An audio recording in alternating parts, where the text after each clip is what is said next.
proven right on that. You all have obviously got it wrong on Gujarat. You all didn't predict that it would be a historic sweep. We are right about that. No, we did. No, Shehzad, again, Shehzad, we predicted 151. Please do not criticize the exit poll when you got it right. Learn to give credit. Learn to give credit. મને complete તો કરવા દો ભાઈ. તમે બોલી રહ્યા છો, મને complete તો કરવા દો. Now, I hope my Gujarati is right. Let me at least complete, sir, with all due humility. Sir, what I'm trying to tell you is that even in Himachal Pradesh, we will be forming the government. एक जगह इतिहास हम बरकरार रख रहे हैं गुजरात में और एक जगह इतिहास बना रहे हैं हम हिमाचल में. The reason is that the women of Himachal, just like the women of Gujarat, have voted for us in tremendous manner. Perhaps right now, it is a close fight, all said and done. When we had lost the 4 by-polls, nobody was giving us a chance. You mark my words, we will form the government in Himachal, just like we have formed the government in Gujarat in a big historic manner, because the women of this country, and particularly the women of Gujarat and Himachal, have backed the policies of Prime Minister Modi. Rajdeep, the Himachal state is a state where Nal Se Jal Yojana has worked most effectively, where Ration Yojana, where the Yojana that was given for Ujjwala, all of these have converted women of Gujarat and Himachal into our prime labharthis, and all of these women are coming and voting for us. You mark my words, in 1.5 hours the situation will change, and you will find that in Himachal, Rivaj badalega, Raj nahi badalega. This is the first time politics of pro-incumbency will become part and parcel of political lexicon of Rajdeep and Rahul Kanwal, the most sought after political analysts in the country on election day. Now from now onwards, you made that day. Thank you. अरे अच्छा ही बोल रहा है, अच्छा ही बोल रहा है. मैं बोल रहा हूँ कि अभी केवल प्रो इनकम्बेंसी, राहुल और राजदीप का हर एनालिसिस प्रो इनकम्बेंसी से शुरू होगा. जो पिछले 8 वर्ष पहले एंटी इनकम्बेंसी से शुरू होता था, वो अब प्रो इनकम्बेंसी से शुरू होगा, क्योंकि उत्तराखंड में भी आपने देखा है, उत्तर प्रदेश में भी देखा है. What's really remarkable is the seriousness with which everyone who matters watches India today. And oftentimes when you say something, you're saying it just in the spur of that moment based on what's happening later. And you later find out that the most powerful people in the country were actually watching, noticing and remembering what was said. So you have to be very, very careful about that. Now, I've just heard from our Congress reporter that the Gandhi family is off to Ranthambore to celebrate Sonia Gandhi's birthday, which is tomorrow. Priyanka Gandhi Vadra and Robert Vadra are to join Sonia, and Rahul Gandhi could come from his Bharat Jodo Yatra as well for this birthday celebration. This is in Ranthambore. If we saw what happened at Uttar Pradesh last time, the moment the verdict came in, Prime Minister Modi was in Gujarat doing a big roadshow leading up. The Bharat Jodo Yatra is passing through Savai Madhopur on the same date, so they've managed to, the dates are clashing. By the way, just as a talking point, the one place, Priyanka Gandhi Vadra has a house in Mashobra. And therefore, she was sent into the campaign. She did 5 rallies. Rahul Gandhi, as I said, did 2 meetings. Knowing the way the Congress is, they may well say, Priyanka aayi, Congress khilai. You see, this is how the party works. The party works there. Gandhi may join the Bharat Jodo Yatra in Rajasthan at Savai Madhopur, where they are going to be at Ranthambore. For it could also be a photo. No, but you've got... Yeah. It's planned. Sonia Gandhi will join the Bharat Jodo Yatra. We don't grudge anybody the right to celebrate their birthday, but you're up against people who, like many of our viewers, I hope, care about their birthdays, and you should. There's nothing wrong with that, absolutely. Who are up against a relentless political machine that eats, breathes, sleeps politics. There's no birthday celebration for Messrs. Modi and Shah. They'll be out trying to figure out how to set right the hot mess in Karnataka. When Prime Minister will be at his BJP headquarters as usual, you know, customary speech. No, just a minute. Will he do the customary speech if the BJP loses Himachal? Rajdeep, from the Prime Minister's perspective and Amit Shah's perspective and the BJP, so 150 seats. So he'll do That's the big one. That's the big one. No, I'm saying just 2 points that Supriya ji was saying that litmus test is where Rahul went for Bharat Jodo. You should check those states. So I think she may be wrong, because in this case, if you see Gujarat figures, it clearly suggests that Prime Minister Modi visualizes things, he dreams, then he builds the bridges with the people to connect with them, and then enters Amit Shah. Then Amit Shah goes to all constituency, reviews all constituency, and that dream is translated into strategy, and strategy is translated into votes. So how will Bharat Jodo Yatra, where is the Amit Shah of Modi, Congress? Who will take this ideology and high talk and moral? No, absolutely right. Prashant Pratap Singh of the Congress is with Sheila us. has hit the nail on the head, because you see, you can do all, and there Rajat Sethi had a point ideology also. will not- If you put the same organizational resources, you know, the manner in which the Bharat Jodo Yatra has been worked upon by the party leadership, put it into an election. And then you will perhaps over time see results. But he doesn't think elections are important. He doesn't think this.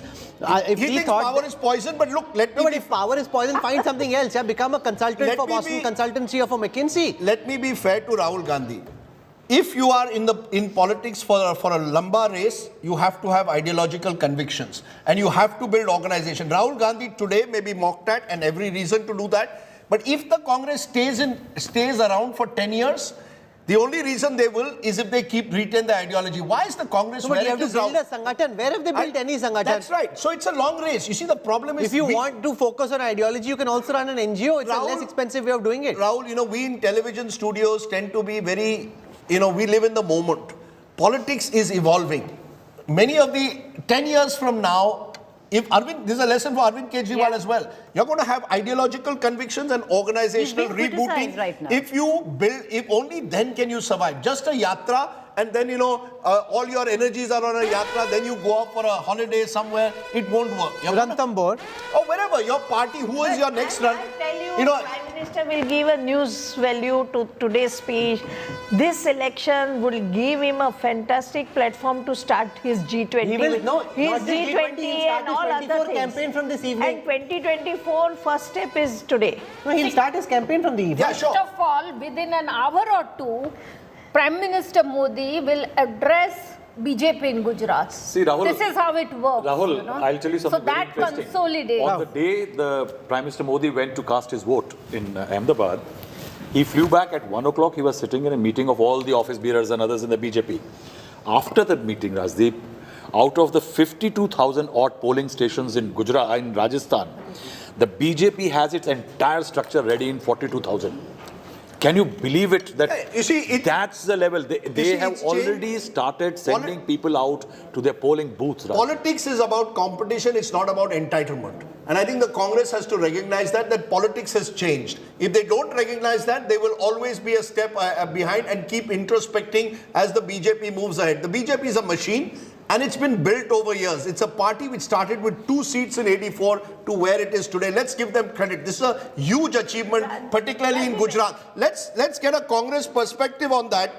We are joined by Prashant Pratap Singh. You agree, at the end of the day, the Congress now needs to wake up and smell the coffee. You know, you can't constantly say, hum introspection karenge, atmachintan karenge, and nothing happens. Is it time that you realize that India is otherwise leaving you behind? This new India wants action, wants to see something actually, some narrative. What is your narrative? Please give me a narrative. Aam Aadmi Party, for good or bad, is giving a narrative. What is your narrative? You know, firstly, if the Congress bashing is over, I might like to say Jai Siya Ram to the BJP spokesperson.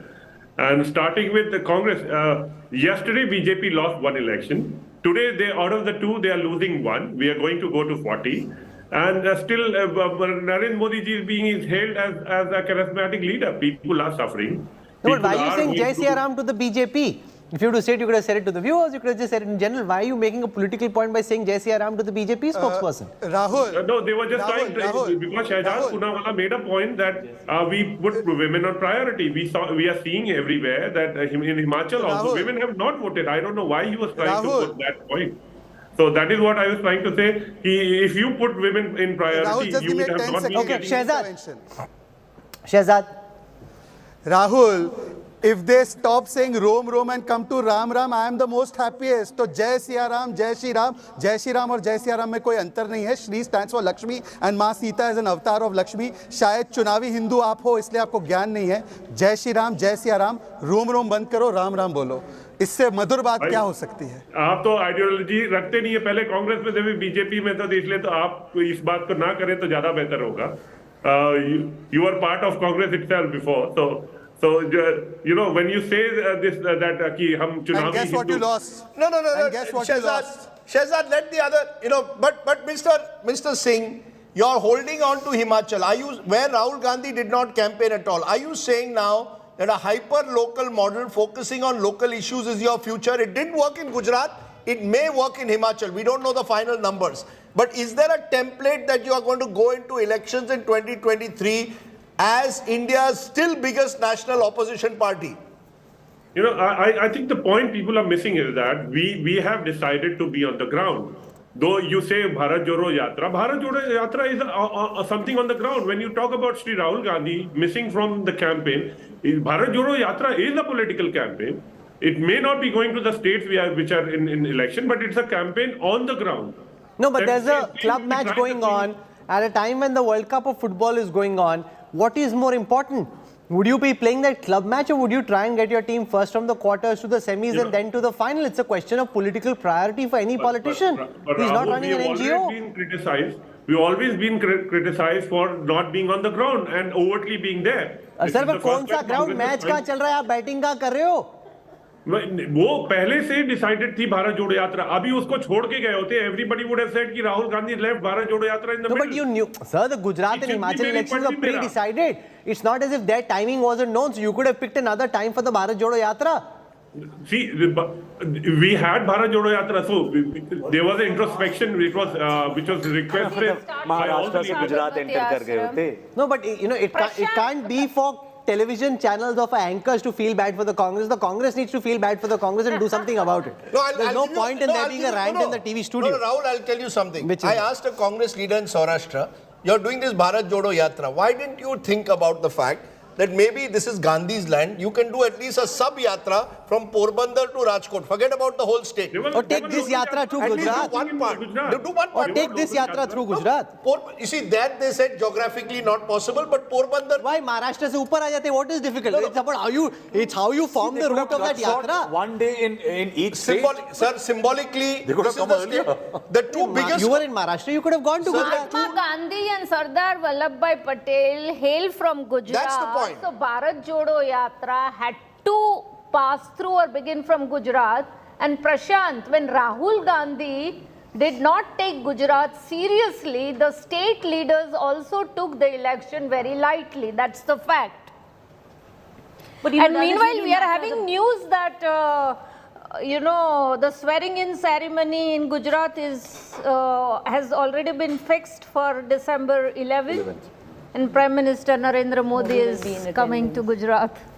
Oh, naturally, he will. 152. December 11th. The biggest story of this election is not that the AAP balloon went kaput in the way that they were building it up. The biggest story of this election is that the BJP is on the verge. If it let the final vote be counted, but 152 out of 182 is around 80% plus. In terms of strike rate, that is a phenomenal achievement for a government that is now coming back to power for the 7th straight time. Next time, they would be trying to break the record of the CPIM. The CPIM won 7 times from 77 to 2011, but 2 terms before they were actually ousted, Jyoti Basu wasn't there any longer, and therefore Buddhadev Bhattacharya couldn't take on Mamata Banerjee. But that record, Rajdeep, at this moment, if this is where their starting point for the next elections in 27 is, BJP would be very difficult to dislodge, and they could break that record as well. I keep using the Don dialogue. BJP ko Gujarat mein harana mushkil hi nahi, almost namumkin hai. I use the word almost. But to answer the, my story of why, when I asked them, why didn't you take the yatra through Gujarat, through, let's say, the land of Gandhi, land of Patel, they said, देखिए अगर आप यहाँ, if we bring the yatra here, it will become all about elections. So I said, isn't that what you want to do? There is an election. They said, no, we don't want to confuse the yatra with an election. We want to build the nation. So therefore that's, you see, in a way, let's be honest, the Congress has given up on Gujarat. Definitely. While we will look at the AAP's performance today. Sorry, Radhi, I see arrogance of Congress in this. No, whether it's... I don't see why? I tell you why.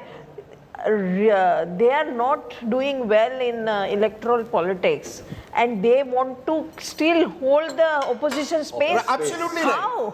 How Absolutely But right. no, but in a cricketing metaphor, it's a pitch where the bounce is very tough. The batsman find it difficult to bat, so he's batting नहीं करनी. मैं पट्टा wicket पे खेलूँगा, यहाँ खेलना ही नहीं है, मुझे batting ही नहीं करनी है. No, that's why. Just 2 days. That's why even Because again, it's a difficult pitch to play. That's why even though Rajat will not like it, I actually believe that the Aam Aadmi Party has taken a calculated risk. Please understand, there are 2 reasons, Rajat, now that we are quietened down. You go into the Prime Minister's home state.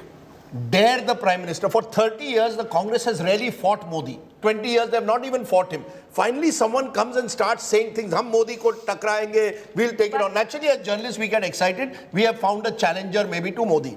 Obviously, it can't happen in an election. But the calculated risk the AAP has taken is twofold. One, you're going into the lion's den. And therefore, whether you win or lose, people will say, यार दम है, आपने मोदी जी को टक्कर दे दी. Which what Kejriwal tried in Varanasi. किसने दम है यार? 152 पे वो बैठे, 7 पे वो बैठे. Sir, 1 minute. That's one point. Number 2, you have realized that this is a state where the Congress is on sharp decline. That's true. And therefore, as we've seen, and Rahul Verma will confirm, where the Congress goes on sharp decline over a period of time, it starts ceding space. You will see what will happen after this Rajdeep, election. the challenge- Don't be surprised if a number of Congress leaders leave to join AAP. But no, And they Rajdeep, the real challenge, if I AAP beg to fights a differ. panchayat election 2 years from now, Rajdeep, seriously. I beg to differ. The real challenge for the Aam Aadmi Party begins now. I'll ask Deepal or, छोड़ेंगे नहीं. Yeah, no. The 7, do you think the 7 people will stick here? The challenge will be, will they go to the BJP? So, no, That's they the won't And they go. will make their... No, I don't think they would go because 7 of I them would here. They say will that find the that this is Aam a Aadmi huge Party, opportunity.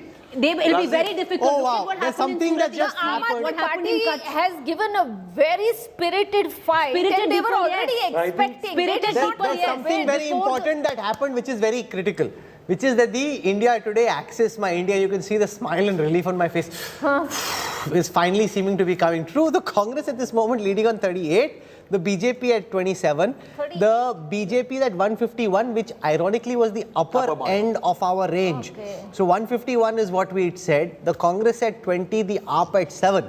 So it's pretty darn close at this moment to being an exact poll. We are waiting for the final goal to be scored. But at this moment, Rajdeep and Pradeep Gupta can do a bit of a dance. I said it yesterday. You will dance, you said. You see, I unfortunately got into trouble 2 years ago because That time you were dancing for AAP. Now if you don't dance, then they'll say AAP हार गई इसलिए Rajdeep ने dance You नहीं should किया. dance for BJP. I will Today certainly- you should do Garba for No, BJP. I'm bad at Garba, but let me I'd tell you like what. to see the Garba. Can I tell you what happened? It was 2 years ago. Rahul Kanwal was away in Harvard. I was alone with my friend Ankit Tyagi, and it was afternoon 3 o'clock. Only one state, Delhi. Election a washout. Producer says, "यार थोड़ा हमको अभी थोड़ा नाच गाना करते हैं." He comes and says that Pradeep Gupta, like you, also likes Hindi music. Played some tune from Salman Khan. I told Pradeep, "What do you want?" He said, "Dance karte." We went and danced. That dance went viral. Then we were told you're dancing because AAP is winning. We told people we are dancing because our poll No, is but right. the BJP, no, one second. मैंने बोला ना Many top BJP BJP Garba. leaders called me and said, will Rajdeep dance if the BJP breaks a record? They actually called. 101%. But you did dance. He did dance in 2019 exit polls. You did dance. 100 boss, On देखो, Dawn, I remember I as started well. this morning by saying, today from morning to night, I am a Gujarati. It is my Janma Bhumi. It is a land I love dearly. I love the people of Gujarat. And I am determined today to show you how well I can do. I can't do the Garba well. I'll sing a Garba. You I can. will फिर try. नाच लोगे अभी मत नाचना यार please बाहर हमें झेलना पड़ता है अच्छा ये देखो ये श्रीवास तो बड़ा बदमाश है यार. नहीं, today यानी लोग हमसे हम यानी गाली हम खाते हैं But Rajat Sethi, do you agree with that? That because AAP has challenged Modi, whether they win or not, naturally they'll get disproportionate coverage. Why not accept Hey, that? Rajdeep, one point I want to make here. Rajdeep, I You see, one totally minute. agree. I Sheila, think 1 so. minute. You see, there is a state called Kerala where the battle is between LDF and the UDF since independence. Has the BJP won 7 seats till date in that state? It has not. The day it does, it will get attention. So, to say that undue attention, I think it's very unfair comment on young journalists who are out on the ground. They work very hard. They give a lot of attention. Just see how we covered when PM Modi went to vote on that day. We had 5 reporters. Forget about when PM Modi went to vote, Rahul Srivastava. Yes. When he went that mammoth road show, I remember it is being an there effort. from morning to night in that road show, 50 kilometers. You it get wasn't 7 ending. seats. You become a challenger to UDF and LDF in Kerala. That is true. Only because you have the Congress on that same side. See, actually, the Panja is a very strong political symbol, and if they weren't so listless about it, they could do better. But And if the the Congress Aam is Aadmi Party determined too, on very ceding space, spirited then nothing can be fight, said. yes. Very spirited. Okay, Very now we've spirited, got, yes, I and do this is agree, exciting but that what the I was India talking Today to- Access My India exit poll is coming right, and that is very, very critical at this moment. You've got in Himachal Pradesh, the Congress now leading on 38 seats plus 17. Rajiv Shukla would be delighted. 27 for the BJP, down 17. So this is not good news from the BJP's perspective. History in Gujarat, history being repeated in Himachal, where that wave of Parivartan, the government changing every 5 years. Aam Aadmi Party, which again in Himachal Pradesh, after the victory of AAP in HP, made a big song and dance or a bhangra over Himachal, saying, oh, it's several of the areas of Himachal are close to Punjab, we'll do well in Himachal next. Hamare poll dikha rahe hain, kya dikha rahe hain? They're at 1% vote share and 0 seats in Himachal Pradesh at this moment. That is the reality. Let's now come to the margin, which will give you a sense of how close this battle is at this moment. In Himachal Pradesh, where the Congress is now leading, there are 2 seats where the gap between the winner and the runner-up is less than 100. These are the seats of Manali and Jhanduta, where the gap, and both are with the BJP at this moment. Let's now look at seats where the gap is less than 500. You've got 9 such seats, the BJP leading on 3, the Congress on 6. Now the problem here potentially could be that if some of these 6 seats switch to the BJP, then Rajdeep, the gap could become tighter. But at this moment, the Congress at 38, are they planning, Rahul Srivastava, to rush some of these MLAs to a resort, take them to Jaipur, put them under Gehlot's care? But you never know with Gehlot, what is he thinking in his head? Baghel who's managing it this Baghel time. who is Taking them to Chhattisgarh is tougher, na? See, Baghel Rahul, is the problem managing it is that their numbers are good and it will be very difficult for the BJP, because if the BJP tries to split in a situation where the Congress has larger numbers, it will go to the Supreme Court. Let's just make the point now. For the first time since the morning, the gap is 10 seats. Yes. For the first it's time more since than the morning, the BJP gap plus is 10 others. seats. Once the gap goes to 10 seats, that means, and this is where Axis has got it right. You know, we get a lot of flack. And as I told you, I was also skeptical of Pradeep's numbers because of the woman voter. He's got it spot on. All the other polls, Rahul, every other poll put the BJP ahead of the Congress in Himachal Pradesh. We have got it right. I also want to salute the London top team because they kept telling me, Rajdeep bhai, we have got it a clear mandate for the Congress anti-incumbency. And I'll tell you one thing, it's not great economics. Sometimes good economics makes bad politics. The BJP said we want to go ahead with the new pension scheme. That's true. The Congress, which had actually pushed the new pension scheme, said if we come to power, we'll bring the old pension scheme back. The old pension scheme is what? 50% of your last salary. This is a state with 1.5 lakh government employees and 1.5 lakh retired employees. It will drain your state's finances if you go back to the old pension scheme. But it's a winning scheme. And therefore, even BJP leaders in Himachal want that scheme back. But now the you see, central leadership doesn't want it. and now Rahul, while we go on about Mr. Modi and Shah, what about Mr. Nadda? Mr. Nadda is from Himachal, and actually in the areas, in Mandi, not in some of the areas. I'll show you. In some of Mr. Nadda's areas, the BJP is doing So badly. I can show so it's time for the BJP also. That's why Himachal becomes important. The bubble of Gujarat, they can celebrate. But as I said, anti-incumbency is there. Poorer parts of the country are feeling the pinch of rising prices. Wake up and smell the coffee for all sides. In Mandi, Congress, BJP. In Mandi at this moment, in the region of Mandi, the BJP is leading on 11 seats, the Congress on 6. That's the region that JP Nadda comes from. So they're leading in Mandi, but that's of no great consequence if the party is not winning in your state. That's a problem there, there's no doubt about it. Let's now try and show you the swing seats. The seats which change the winner every election for the last 3 elections, the 38 such seats, 22 of those going to the Congress, a lead of 13, 14 of those going to the BJP, down 12. So a lot of these swing seats have continued with that trend of being swing seats. Let's now look at the routes to power. The Congress at 39, You've got Mallikarjun Kharge dancing on that chair, the political chair, because at 39 they are quite comfortable. The AAP at 0. You've got 3 independents. Even if those 3 independents went to the BJP would only be at 26. If some of these independents and these independents typically chase wherever they think they can be part of the political gravy train, then the Congress is 42.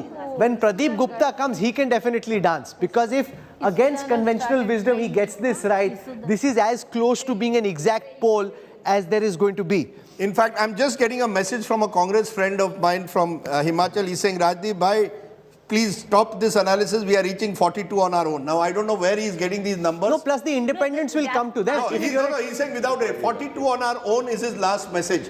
42 on our own. We have won Himachal. Start giving us some credit also. You see, Congress ko bahut bash kar diya aaj. That would happen if you look at the seats where the margin is less than 500. BJP is leading on 2 such seats. If those seats switch, then they still go up from 39 to 41. So 42 to fir bhi nahi ho raha. If they look at seats where they're hoping for margin is less than 1,000, so there are 12 such seats. Congress is leading on 8. So at the most, the Congress can get those 4 seats. In a small state, getting more than that would really be difficult. So they can add 4 more at the most. But some of those, Rajdeep, can also go the other side. Can you just tell us the Kangra region, Rahul? What is the Kangra position? Just 1 second. Because according to me, as we've said, the road to Himachal leads through Kangra. There's not a single election where the party that has not got a majority in Kangra has not won In Kangra, the Congress is leading on 16 seats out of 25. The BJP leading on 8. That's down 10 from the last time. The Congress gaining 10. This is the swing region of Himachal Pradesh. Whoever wins Kangra, typically in the past, has won Himachal Pradesh. Yes, Shehzad Poonawala is still with us. He said, I want a last comment. Shazia is with us. Shazia Ilmi is joining us. Shazia, you're joining us at a time when we are dissecting Himachal. Great news for you from Gujarat, but not so good news from Himachal. So technically, we are at 1-1 today. How do you see it? Will the huge win in Gujarat offset any disappointment that could come from Himachal? No, I mean, it's a huge win from Gujarat for sure. But about Himachal, why would you say it's not great news? I think it's fantastic. An incumbent government having done so well. Ma'am, you're leading in 26, Congress leading in 39. That's a 13-seat gap. They are forming the government as of now. Well, let's wait a while. But I think it's great, and that BJP has done this well, having been the incumbent party. So I don't see it as dismally as you do.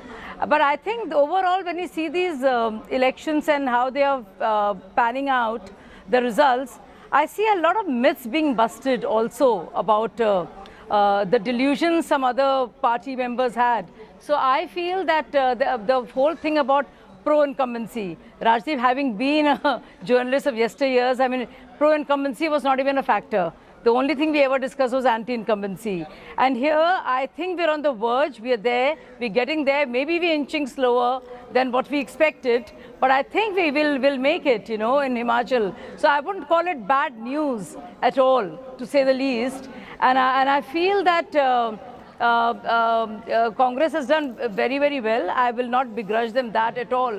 But also to say that, thankfully here, Congress does remain the principal opposition party, as opposed to all the conversation in the media about Aam Aadmi Party having taken their space. So there is some kind of a lining in that for others. But where BJP goes, I mean, it's fantastic stuff for a party which has been in power for so long, and as an incumbent party having come this far. And I'm sure it's going to get better. Nitin Tyagi of the Aam Aadmi Party is also with us. Nitin, after the Punjab results came out, we saw a lot of bombastic claims from the Aam Aadmi Party about Himachal Pradesh being the next bastion of AAP, because Himachal was adjacent to Punjab. You thought you could do smashingly well over here. You were convinced, especially in the lower regions of Himachal Pradesh, that you would do very well. 0 seats and 1% of the vote share. That's why AAP stands in Himachal right now. See, I think it's very clear from quite a few months that Aam Aadmi Party was concentrating on Gujarat and Delhi elections, MCD elections. And we're a very small party, probably the smallest party that we have here in contention in these 3 elections that we had. So we had limited resources, extremely limited resources, extremely limited number of people who could go and represent the party and talk to people everywhere. So I think we have done pretty well in Gujarat. So many votes coming in Gujarat. I mean, more than 12-13 lakh people voted for Aam Aadmi Party. It is a big start for Aam Aadmi Party. Aam Aadmi Party becoming a national party because of this, and so many. I mean, we are getting a few seats over there, and definitely for the first time in so many decades, Gujarat will see a proper opposition where people's voice would be put forth, at least in the assembly. We would be actually. This is a good start. We cannot thank enough. I mean, we are so thankful to the people of Gujarat who have given us this kind of votes and this kind of faith they have shown in us, and I think it has been fantastic for Aam Aadmi Party. Great beginning. You got people dancing at Gandhinagar at the BJP office where there is a Garba taking place. This is a big victory. There can be no question about it. The fact that they're at 154, breaking Madhav Singh Solanki's record of 1985, you would have thought that this kind of a record is very difficult to break. Remember, it was in 1951 that the Congress won 90.2% of the seats. The seat strike rate of the Congress was 90.2 way back in 1951 in Uttar Pradesh. The other big victories like Sikkim 2009, where the SDF won all the 100% of the seats, right? So they won all the seats, but that was really in a much smaller state. So in a big state, 154 out of 182, the BJP is on 7th heaven in Himachal. But everybody has something to take home today because the Congress is winning in Himachal Pradesh. And guess who is going to smile? Not a bad day for journalists, because you've got a news anchor turned journalist, turned politician, Isudan Gadvi, who's He's beginning to trail okay, now. he was. But you've got Rajiv Shukla, journalist turned politician, was in charge of the campaign in Himachal. And many people said, is he the right person to handle a state like Himachal? Rajiv Shukla could well turn around if these numbers hold. And Mr. Huda was on the line just now with me. He's in Shimla. He's saying, "Hum safe hai. Wow. Hum kar denge sarkar." Now, how he's going to do it, we don't know. But at 26-39, obviously, so if they're at 39, at these numbers, he's very comfortable. And think of the number of Congress leaders who left to join BJP. Harsh Mahajan, one of the senior leaders of the Congress, left to join the BJP, and he was telling everyone, "Arey Congress khatam ho gayi Himachal mein." No, Anand Sharma was saying the same thing. Bad ticket distribution, bad selection. They've sold tickets. But Rajiv, the accolades need to go to the local leadership, not Rajiv Shukla, not Huda, not anybody, not even Priyanka Gandhi. It needs to go to the local leadership of Himachal, who ran a hyper-local campaign. Will you give the credit in Gujarat to Bhupendra Patel or Narendra Modi? They're two very different campaigns that they were fought. Okay, so one is a national campaign, one is a hyper-local campaign. Rajiv Shukla cannot be the hero of the story. No, it is not the about local being the hero, but he sat there as the party in charge of the state. He ran the party's campaign. There are different factions. The Pratibha Singh faction, the Mukesh Agnihotri faction, the Sukhwinder Singh Sukhu faction. He kept them all together, and whoever runs the campaign gets credit for it. Rahul Verma, but to understand for our viewers, there are some states which are uniquely anti-incumbency. And Himachal Pradesh is one of them. Since 1985, no government has got repeated. In fact, even that was a government that had lasted only 3 years. If you go back to 1972, 50 years, no government has got repeated. Why is it that this hill state wants to change governments every 5 years? There are some parts, Rajasthan is another example where governments seem to change. Why do you think that is? So, I don't think it would be right to put big states and small states and then come up with an answer. I think in smaller states, governments change largely because constituencies are smaller and local leaders can mobilize here and there, and that's why every time you see change in government. But for places like Tamil Nadu, except one election, or Kerala, except one election, Rajasthan, I think in these states, perhaps the social sort of coalitions have not settled in. And so you don't have that kind of deep party caste loyalties as you see. Because I wonder, and Rahul Srivastav, you could give us an answer. Uttarakhand takes place 9 months ago. That also had governments changing every 5 years. BJP defeated anti-incumbency and had a pro-incumbency vote despite changing 3 chief ministers in the last year. In Himachal, it's not working as of now. Congress has touched 40 as we speak. So my sense is, what is the difference that you see between a Himachal and an Uttarakhand. Is it the old pension scheme that made the huge difference in a state with a population where government employees matter perhaps more than any other part of the country given the size of the state? See, Rajdeep, Uttarakhand and Himachal don't have a lot of difference. Uttarakhand is also dependent a lot on tourism and agriculture and other elements. Uttarakhand also has a lot of people in the army and government services. They want the old pension scheme. The fact is that in a state where a political party gets, as Rahul said, creates those tie-ups with these caste and subgroups, which are of a slightly more permanent character, like a Mulayam Singh Yadav and Yadavs, or for example, the Brahmins and Thakurs in some region. In Himachal, if you see, the Thakurs and the Brahmins haven't stuck to really one party or group. They remain as flexible in their political affiliation as anybody. And I think that is what is a problem. The day they get a fix, somebody gets a fix on one particular, say the BJP says the Thakurs of Himachal are totally with us now, come what may, I think things will start changing. But I think right now, Himachal remains one of those states where people are not affiliated to political groups, they vote as a caste group, more as a caste group. One important thing, I've just got news that the BJP is likely, as Shiv Deepal was saying, soon after the result, they will likely to go soonest. 10th and 11th are the two dates which are being talked about. PM and Amit Shah and others, Chief Minister allies are likely to be there. For a swearing in. PMO has been asked for timing on these two dates. The auspicious time is being said to be 12:39. All of this. Sir Vijay Mura. Yes, Rajat. That's Sir 5 Vijay. years we might see a Congress swearing in. It's been 5 long years. I mean, it was Madhya No, Pradesh. I think Madhya Pradesh, it's since been 4 years, what you're right, since 4 years, in a direct fight between the Congress and BJP, the first time the Congress could be defeating the BJP since Madhya Pradesh, Chhattisgarh That's and right, Rajasthan. And let's not minimize that. I keep repeating.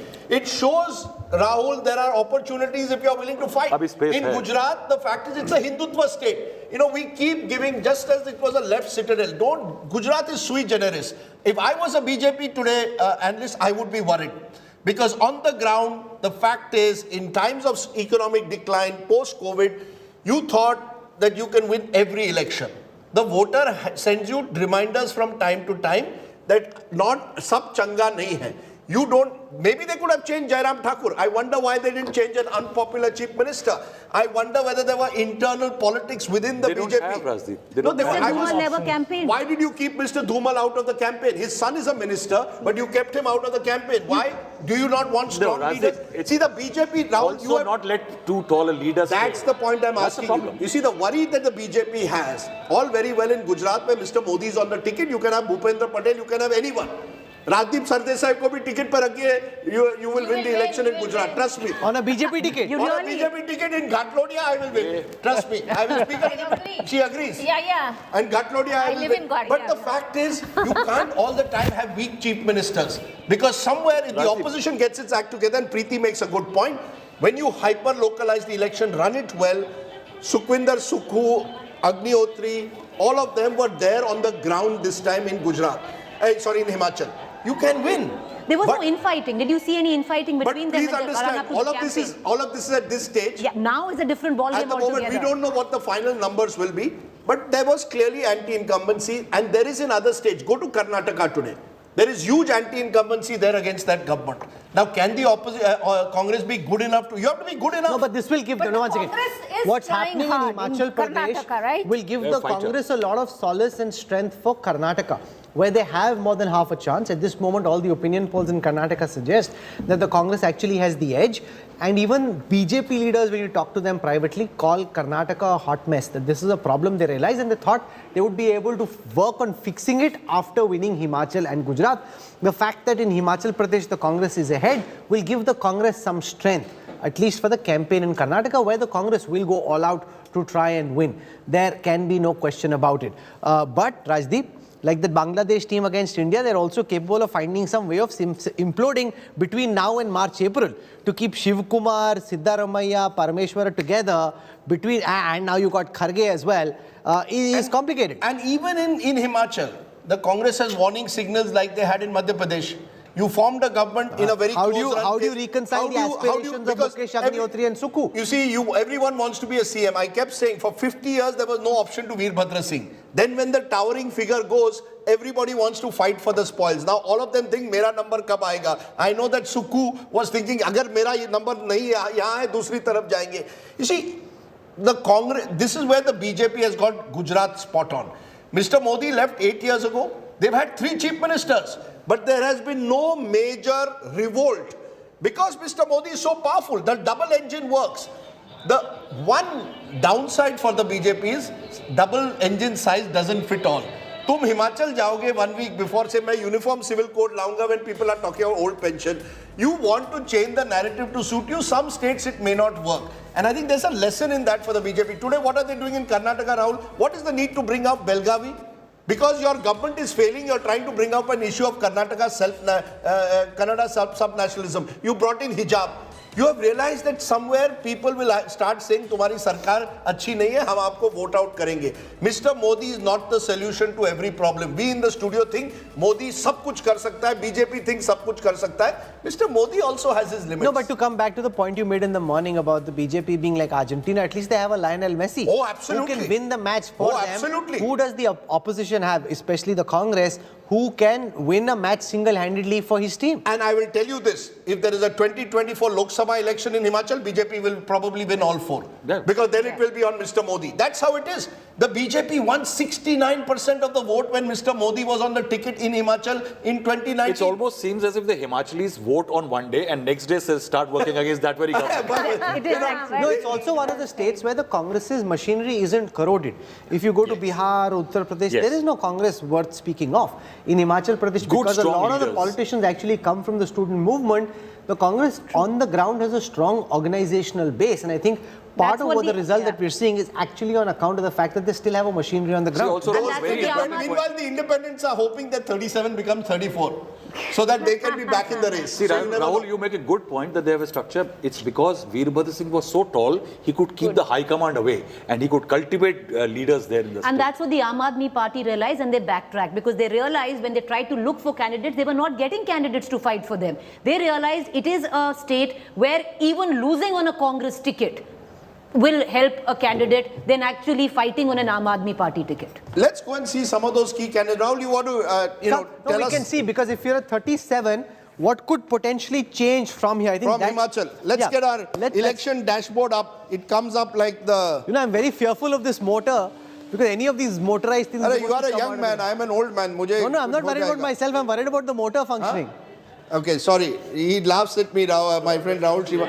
No, because he's dating you also, Raj. Okay, Rahul in his what are head we is doing? thinking We are that both of looking us at are getting margin dated. because this is the critical factor now in Himachal. Less than 500 at the moment. There are seats. 5. BJP leading in 2, Congress in 3 in less than 500. So, it's no, very- one second. So let's explain that to our viewers. Yes. Which essentially means if 3 of these Congress leads where the margin is less than 500, switch the other side, the Congress could potentially be down to 34. less than 1,000, which is also interesting what happens here. 3. BJP leading in 5, Congress in 3. So what's happening is the BJP is also leading in a number of narrow No, seats. so that means the Congress So it's could well spread potentially out. come down to 34. Yes. The BJP can potentially get these 3 extra seats and go up then To past 31. 30. Yeah. So that's one possibility.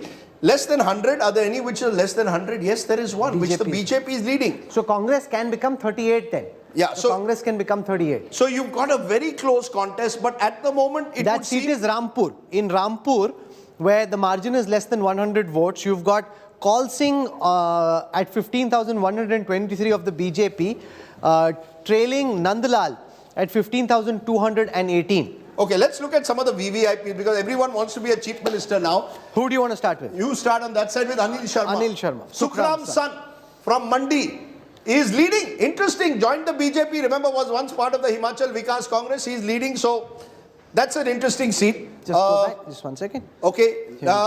Let's look at the chief ministerial Jairam candidates. Jairam Thakur. Jairam Leading, Thakur. and the party is doing very He's well won. in Mandi. Yeah, so he's won. already won. Jairam Okay, so Thakur he is still hope to become chief minister. if the Now BJP let's can come take to the the number. 2 guys who could potentially become like a Gehlot Sachin pilot kind of situation That's if right. it comes to that. Yes. So you've got the Brahmin face Mukesh Agnihotri. He hopes to be chief minister. He and Sukhu don't get along particularly well. Yes. A lot of time was spent trying to keep these two camps together. He is leading. He's got 15,730 votes. He's the leader of the opposition. He's currently leading. And is it a good margin? Okay, so we'll wait and see. The other one is Sukhu. Sukhwinder Singh Sukhu. Brahmin factor. Okay, he's leading by a decent margin. He's got 18,796. What it means, both the chief ministerial candidates at the moment of the Congress are leading. So that battle, in a way, remains. Himachal has had only one Brahmin chief minister so far. Shanta Kumar is the only Brahmin chief minister that Himachal has had so far. So let's look at where the Thakur and the Brahmin seats are going at this moment. So in the Brahmin seats, there are about 14 of these seats. The Congress leading on 8. They're winning almost 2/3 of those seats, right? So BJP only on 4. Let's now come to the Rajput seats. In the Rajput seats, 27 of those seats. So the Congress is doing well, both on the Brahman. It's a tough one. It's a tough one now for Mallikarjun Kharge to figure out how to resolve this. Look, Mukesh Agnihotri versus Sukhu is going to be a problem at some stage. You see, this is what happened in Madhya Pradesh as well. That eventually individual ambitions brought down that government. They tried to sideline Scindia and the rest is history. Here also the Congress's challenge is management. Now who's going to do that? You see, the Bharat Jodo Yatra can't do that. That has to be done by some person at the wheel. Priyanka Gandhi would have to do this. Priyanka Gandhi, actually, there are those around Priyanka Gandhi Vadra. And Rajiv Shukla is the blue-eyed boy of Priyanka. Priyanka Gandhi Vadra's people won't say this openly, but typically there are those within the Congress who are privately saying Priyanka Gandhi Vadra went and campaigned, we've done well. Please, this is how the party operates. But she hardly campaigned. Come on. 5 rallies, Mallikarjun Kharge did 1. Look at Amit Shah and Modi in Gujarat. Sir, 5 rallies means what? No, come on, this is a bit ridiculous. 5 rallies, she doesn't get credit for the Congress's victory in Gujarat. She had a peripheral role to play. I will be very direct with you. Which is? How does the Gandhis operate like I operate with exit polls? When we get it right, I take all the credit. When we get it wrong, I put it on Pradeep, our friend Pradeep Gupta. Similarly in the Congress, when they win, the Gandhi family gets the credit. When they lose, you will blame the local leadership. The point that Preeti made, local leadership has worked. God forbid if they lose, all those local leaders will be told, you failed us. Not that the Gandhi family failed us, you failed us. That's how they work. No, but Rahul Gandhi never came to Himachal and they still did fine. अरे वही तो है, फिर भी कहेंगे भारत जोड़ो यात्रा ने हम सबको इतना enthuse किया था. This is how the party works. The Congress's party's biggest problem has been that they need to start getting Congress's real problem, Rajdeep, is that Pandits are more worried about the Congress than the Congress is itself. Good point. It is true. You look at the manner in which the Congress fought the election in Gujarat. You look at how worried our Pandits and other Pandits have been about the Congress's fortune. The Congress wasn't worried about the Congress's fortune in Gujarat. Rahul Verma, when I ask you about the Congress, you mujhse kyun puchte ho? Last time, because I think that was... But that's true. You are absolutely right about it. And in some ways, see, at some point, Congress is like 19 or 18 or 17 seats. We are forgetting that if Congress goes below 19 seats, it may actually lose the leader of opposition position also, because you need to be above 10% seat share mark. And if you don't have even that... No, but because this is Gujarat, the BJP may give it to them. It's better to have a Congress leader. No, BJP didn't do that to them in 2014 nationally. So BJP is not going to be perhaps... But see, the larger point, yes, there is a good message for the Congress party from Himachal Pradesh. If they manage to win that state, form government, it's going to give them some sort of boost up. But they should be really, really worried about losing or actually becoming a very marginal player in big states like Gujarat. Because you can have smaller states, but then the total would not add up to many, many more seats.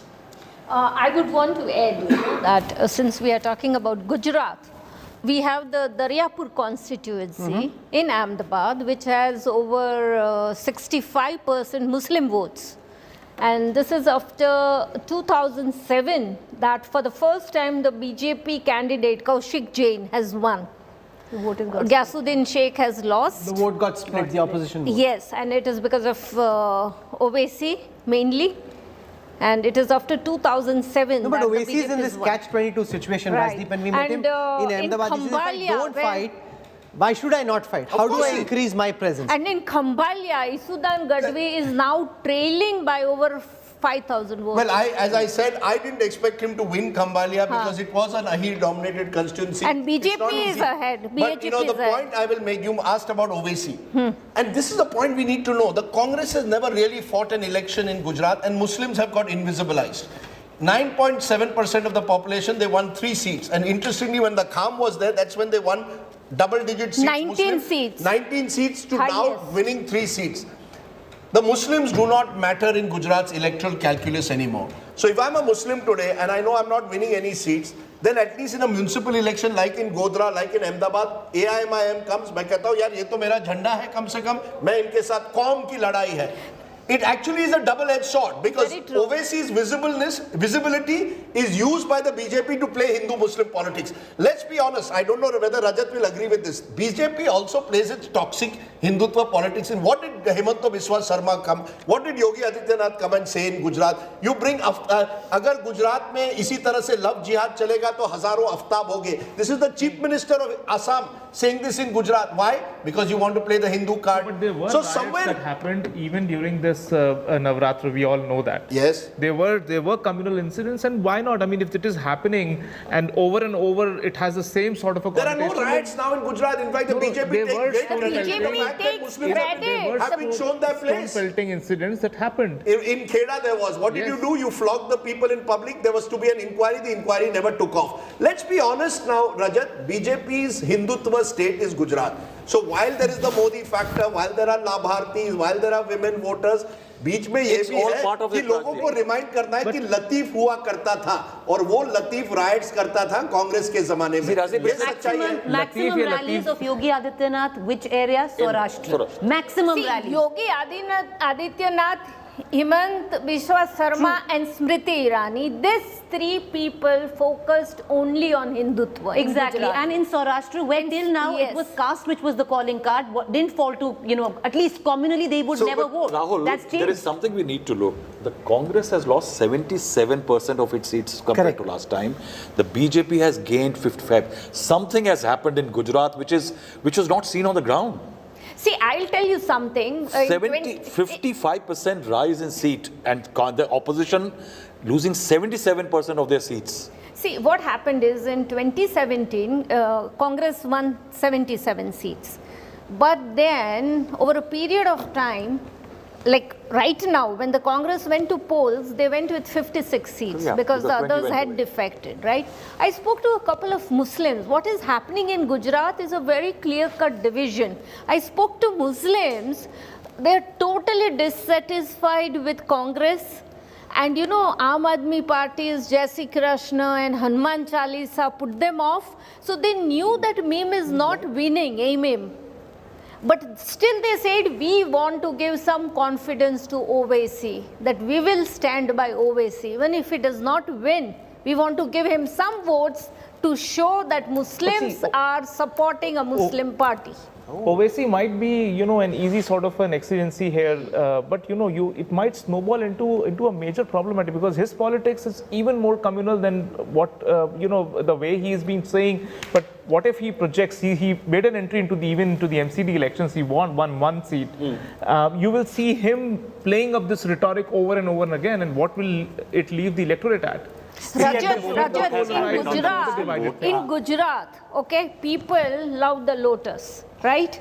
And they call Owaisi Lilu lotus, Lilu Kamar, green lotus. Green lotus. This is how Owaisi is taken. So it's either you vote for lotus or you vote for green lotus. Nationally, what is happening on the Muslim vote? Right now, the way the game is stacked, Muslim consolidation and Muslim fragmentation, both is going to advantage. If it consolidates, then BJP is going to play the counter consolidation Hindutva card. And if it's fragmented, then basically Muslim vote is not going to put any opposition candidate in a position to be basically fight. Bihar was one state. It was because of Owaisi, his play in certain regions where... But at the same time... to contest. You can't tell, Mr. Owaisi, you can't contest. But the real battle is Himachal Pradesh. Now, Kamaljeet Sandhu joins us from Shimla. 37 versus 28. The Congress at this moment with a marginal lead. and seeming Kamaljeet in a position to form the government. Have they already started claiming "Main hu CM"? What's happening to these prospective MLAs? Are they being taken to Jaipur as was being thought of earlier?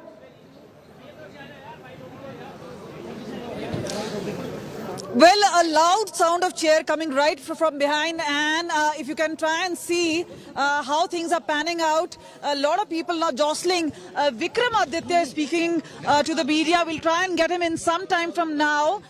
But yes, Congress party elated. Now he gave a victory sign once he did step out. But what is significant clear is that everybody here switched on Aaj Tak and India Today. We just try and pan you out the big boardings out here very clearly because this is the only channel which predicted an edge to the Congress party. The Congress has been extremely confident. They say we wouldn't have to do anything of that sort. The reason being they firmly believe they have the numbers. So based on that particular confidence, they feel there is no requirement because Congress will emerge as a single largest party. The trends are now firmly placed, and that is why if we can try. But Kamaljeet, our numbers are showing the Congress at 36. That's just one above or two above the halfway mark. The BJP at 29. Does the Congress have a backup plan B, or are they relying on reaching 35 and then going and staking claim right away? What is, I mean, are they worried that this 36 could go to 34 and then it's, once again, all options are open? So what is that? Where is the Congress's confidence coming from?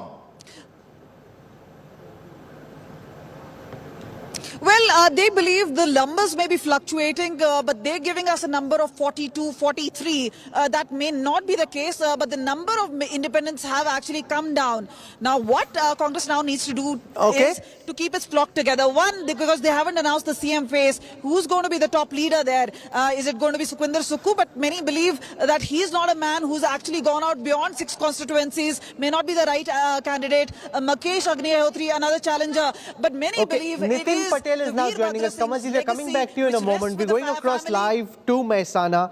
The ex-Deputy Chief Minister of Gujarat is going to be with us in just a moment. But till then, Kamaljeet, go on. Between Agnihotri and Sukhwinder Sukhu, who do you think is more likely, or will they find a third khiladi so that these two can be kept at bay? Well, the laddus being distributed, this is a sure sign of victory. But yes, if we can try and get you a sense of what's really happening here, it is about the top leadership. And we spoke early this morning to Pratibha Singh. She kept saying that this is not the time to decide. It is going to be, see, a lot of jostling happening here. We'll try and get you a word with Vikramaditya. He is obviously surrounded. This is a moment of joy and elation for the party. But we also asked that question whether Vikramaditya is a man who could actually be the face of Congress party in Himachal Pradesh. And Pratibha quickly retorted that he's too young. And then we spoke to Vikramaditya and he said, before I finally officially speak, this is not my time right now. So yes, they're keeping in mind what the high command really thinks. And this is a time they would want to avoid any sort of controversy. But yes, the Congress is looking for problem because yes, there is an issue because Sukhwinder Singh Sukhu has already declared himself as the CM face. He was already looking at appointments, perhaps too early. But how to keep the flock together is something they would consider. If the numbers are pegged at 42, 43 as what they're suggesting, then they don't have to really worry about taking, because remember the number of independents now really sharply coming down, and the rebels, whether it's the Congress or the BJP, they are obviously not forming a position where they can help BJP. But again, the laddus, we'll just try and track down how it is being distributed out here. So a moment of joy. Again, we'll try and get back to the crowd. Perhaps in some time, we will have that interview with Vikramaditya, who's firmly here, surrounded by lots of media persons. And yes, a lot of cheer going on. It's not like the Punjab scene, where there's dhol, nagada. We kept asking them what really happens. But you can see the Himachali topis and the laddus being devoured out here.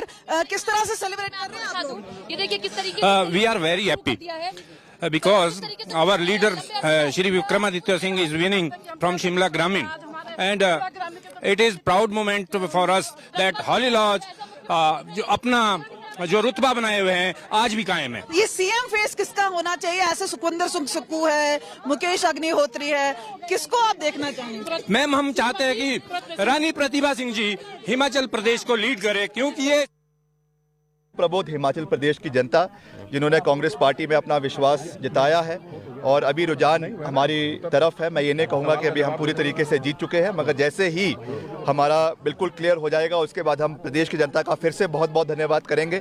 और जो हमारे आगामी हमारा task force है, जो हमने 10 वादे प्रदेश की जनता ने किए हैं उनको पूरा करने के लिए हम वचनबद्ध हैं, जिनको हम पूरा करेंगे। क्योंकि बीजेपी नजदीक दिख रही है, क्या डर है किसी प्रकार का आप लोगों का को कि विधायक तोड़े जा सकते हैं?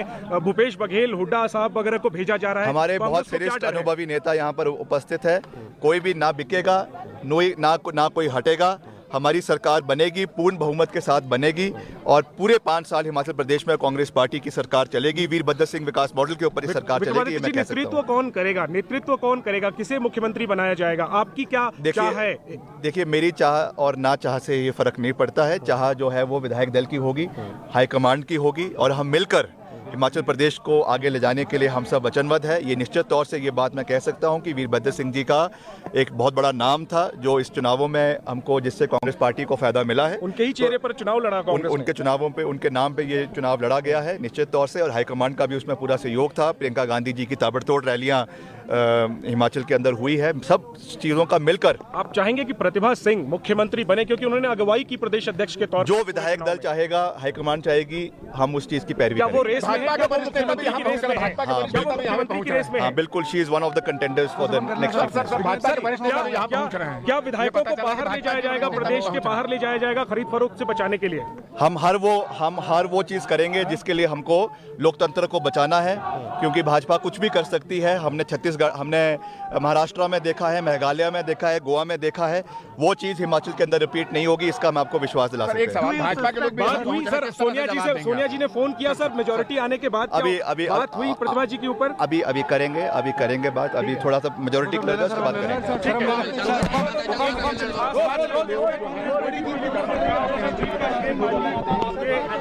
The son of Veerbhadra Singh and Pratibha Singh, people around him, of course, hoping that Pratibha will be the chief minister.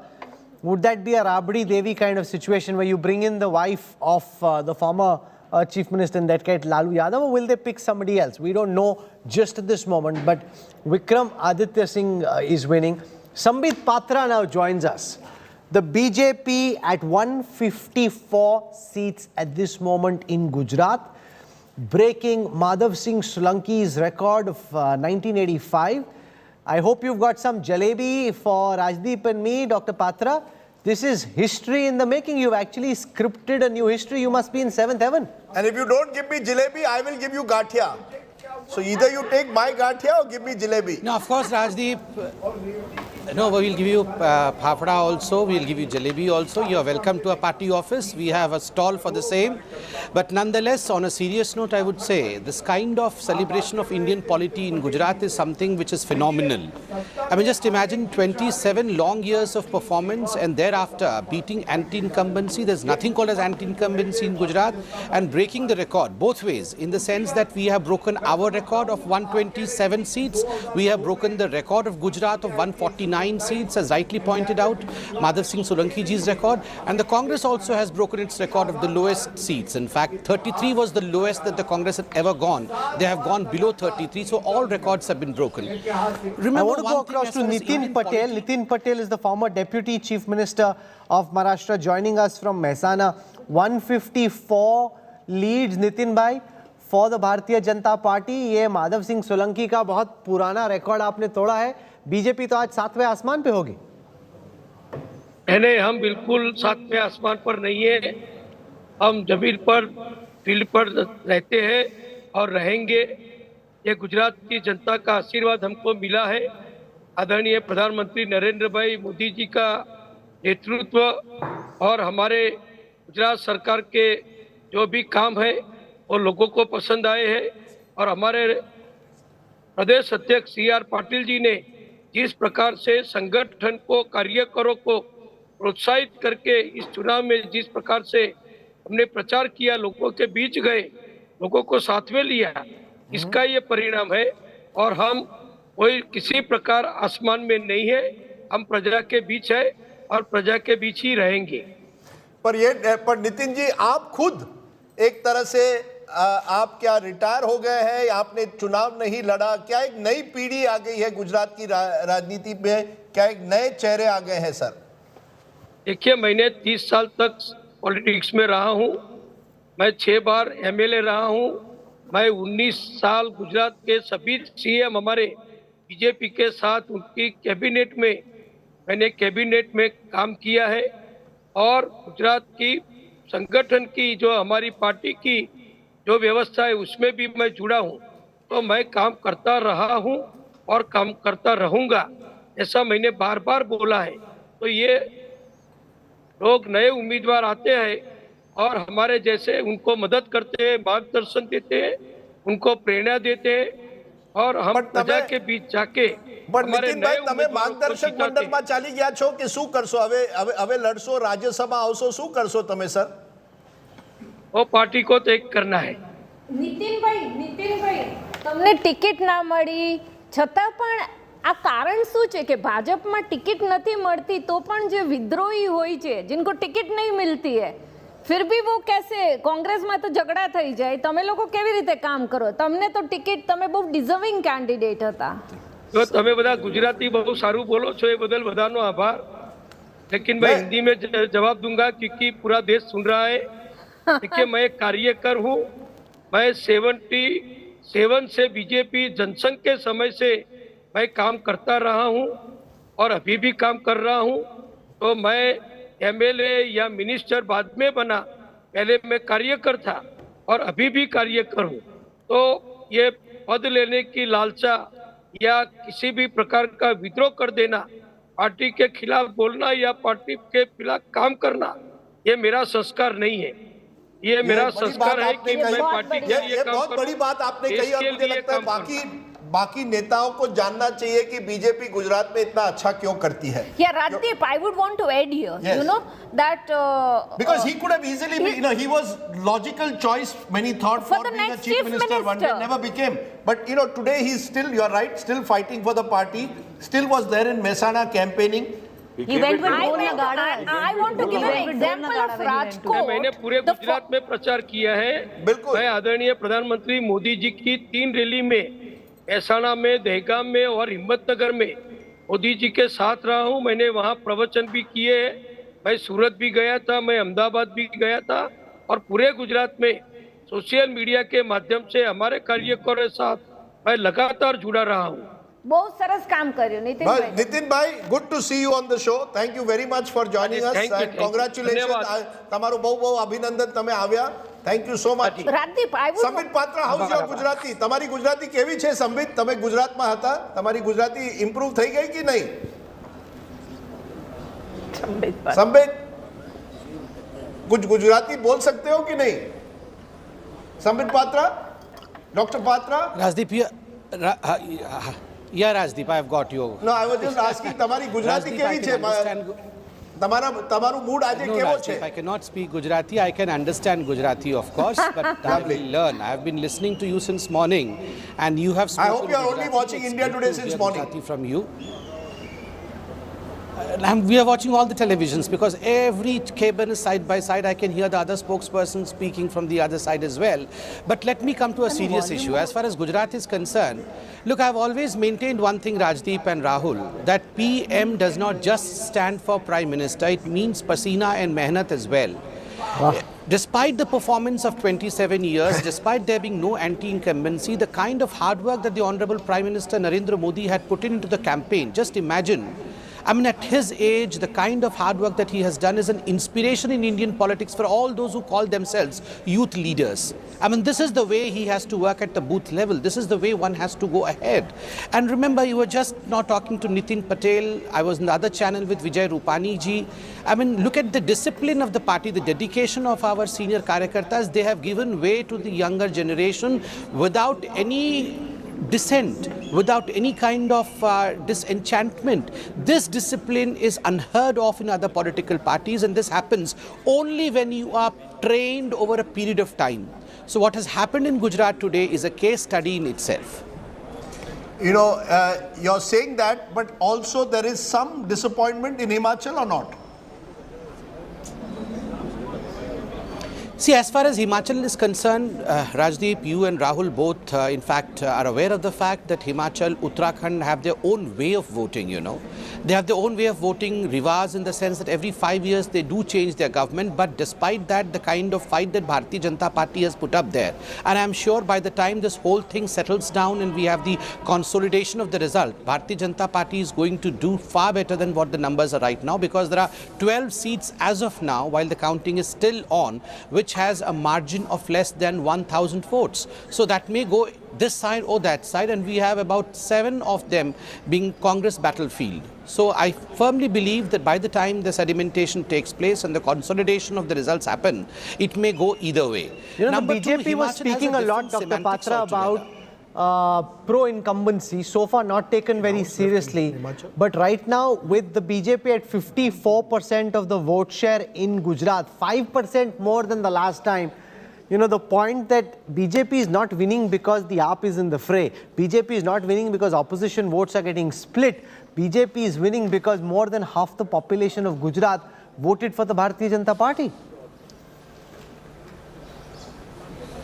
See, Rahul, because of a very poor network, I could hardly hear what you have asked me, but I could make out that you were asking about the vote performance in BJP, the vote share performance of BJP in Gujarat, and something about the opposition's vote share getting divided. Now, I believe as far as democracy is concerned, opposition is a very powerful tool and we should have a strong opposition. But ironically, that's not the duty of Narendra Modi ji or Amit Shah ji or JP Nadda ji to, in fact, see to it that the opposition is strong.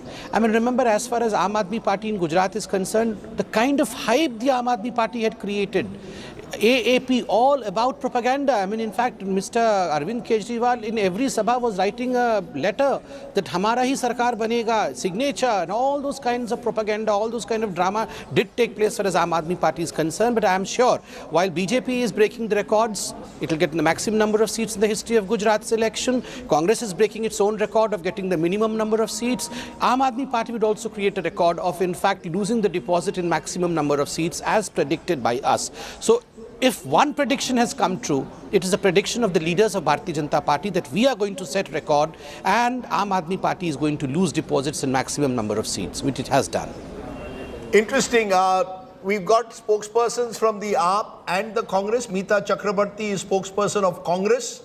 From the AAP, we also have a spokesperson, Anumita Mathur, joining us from AAP. But Meeta Chakrabarti, are all the Congress's eggs in the next 2 hours on Himachal? Your entire election, it seems, this date depends on what happens in Himachal. It could be your one victory of 2022, and as was suggested, the first Congress Chief Minister who could be sworn in almost 4 years, 5 years now, in 4 years. Okay, let me make a couple of very quick points. Before this set of elections, we had 2 states, mainly Gujarat and Himachal Pradesh, which were governed by BJP. And then we had Delhi Municipality Corporation that was also being governed by the BJP. At the end of these results, it looks like that AAP is replacing BJP in Delhi Municipality Corporation. And we are very confident and comfortable as of now that we'll be able to form a stable, comfortable government in the state of Himachal Pradesh, again replacing BJP. Yes, I'm not taking anything away from their decisive victory in the state of Gujarat. And I do accept that we have to do a lot of self-introspection and reflection and course-correction in the state of Gujarat. But a big reason as why the numbers went up to the numbers that they did in the state of Gujarat can be attributed to the fact that the opposition vote, whatever be the opposition vote share, got split between the Congress and the new entrant AAP in the state of Gujarat. So less to do with the performance. I'm not taking anything away from their victory, because the fact is, we must be very clear. The BJP is getting a record. Ma'am, we must be clear with our facts. The BJP is getting a record 54% vote share. So it's not just this is the highest vote share. Across all constituencies, sir. 54% not across all constituencies. That's an average figure that you have come up with. Okay. Let's not, it's not That you is an versus average me. figure that you have. And lastly, give me 10 more seconds. Yes. This entire media perception that was created 2 months back that is going to be a BJP versus AAP battle in Gujarat is completely exposed. That was completely an over-exaggeration, because obviously we see that AAP is a lot about hype and very low on substance. Ms. Mathur, you want to respond? You are more hype than substance.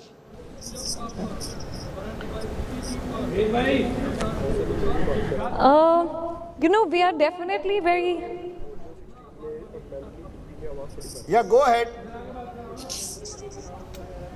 I'm afraid ahead, I can't hear. Is your question for me? Yes, ma'am. Are you more about hype than Is your substance? question for me? Yes, ma'am. Okay, thanks. Right. You know, we are actually not very concerned today about how we are perceived, and especially what the Congress party that's on the decline wants to comment, because we are very happy that we have become a national party today. And if you see any other party's history as well, including the BJP, in fact, I was just looking at some data on their victories, on their journey in Gujarat, BJP's journey. They started in 62 as Jansangh, and it was only in 1990 that they formed their first government. Congress, of course, has inherited a political space. But other than that, I think that what Aam Aadmi Party has received today is remarkable. We'd like to congratulate the BJP and the Congress. We're in a good place as well, and no, I don't think that I think our contribution to the Gujarat election was very significant. We actually ruled or controlled the narrative. The Minister of State for Home Affairs, we created visuals of Amit Shah and Modi ji on to the young Gujarat kindergarten. Minister.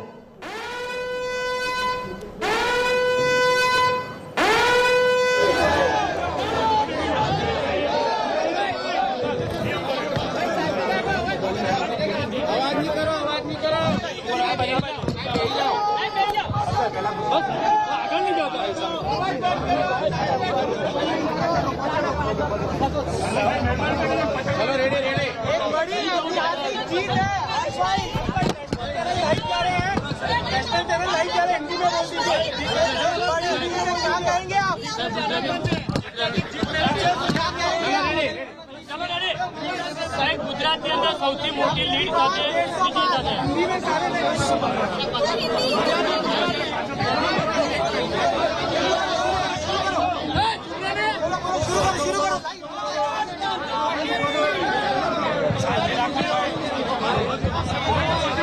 आज गुजरात की जनता ने 27 साल के ये संबंध को एक ऐतिहासिक तौर पे आगे बढ़ाए हैं। पिछले कई महीनों से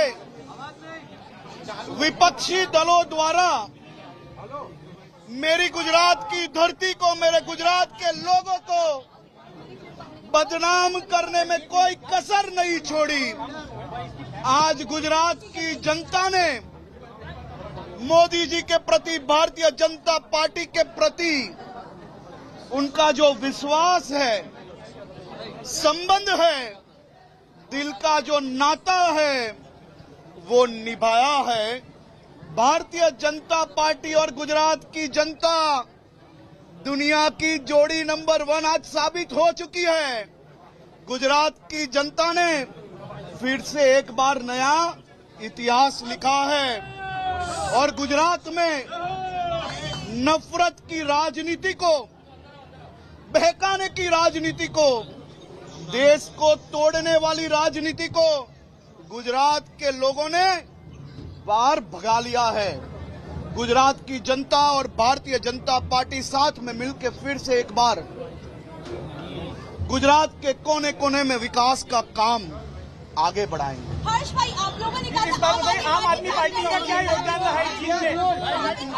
देखिए, मुझे मेरी आपसे विनती है कि वो पत्र जो आप हर रोज दिखाते थे, वो मुख्यमंत्री जो पत्र देते थे लोगों को, लिख के जो गारंटी देते थे, अलग अलग रिपोर्टों के बारे में बातें करते थे, वो सबको आज सवाल जरूर से पूछना कि गुजरात के लोगों को मात्र एक चुनाव के लिए और चुनाव में जीतने के लिए आपने गुजरात के लोगों को इतना बदनाम क्यों किया?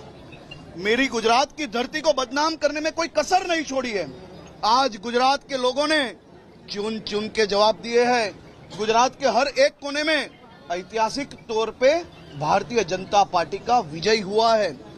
मोदी मोदी के नारे गुजरात के हर कोने में, जिस प्रकार से कश्मीर से लेके कन्याकुमारी में मोदी मोदी के नारे गूंज रहे हैं, उसी प्रकार से आज सौराष्ट्र, उत्तर गुजरात, दक्षिण गुजरात या मध्य गुजरात, चारों ओर विकास के नारे, संबंधों के नारे, मोदी मोदी के नारे गूंज रहे हैं।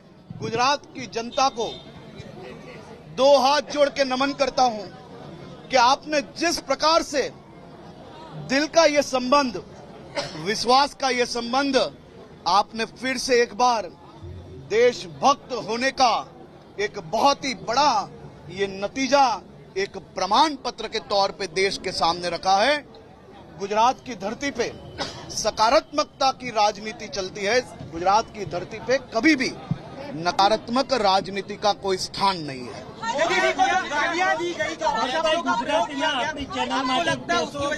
मोदी जी को जो गालियां दी गई, गुजराती अस्मिता का जवाब दिया गया है यहाँ की जनता की तरफ से। देखिए भाई, गुजरात के लोगों ने इन सबको जवाब दे लिया है।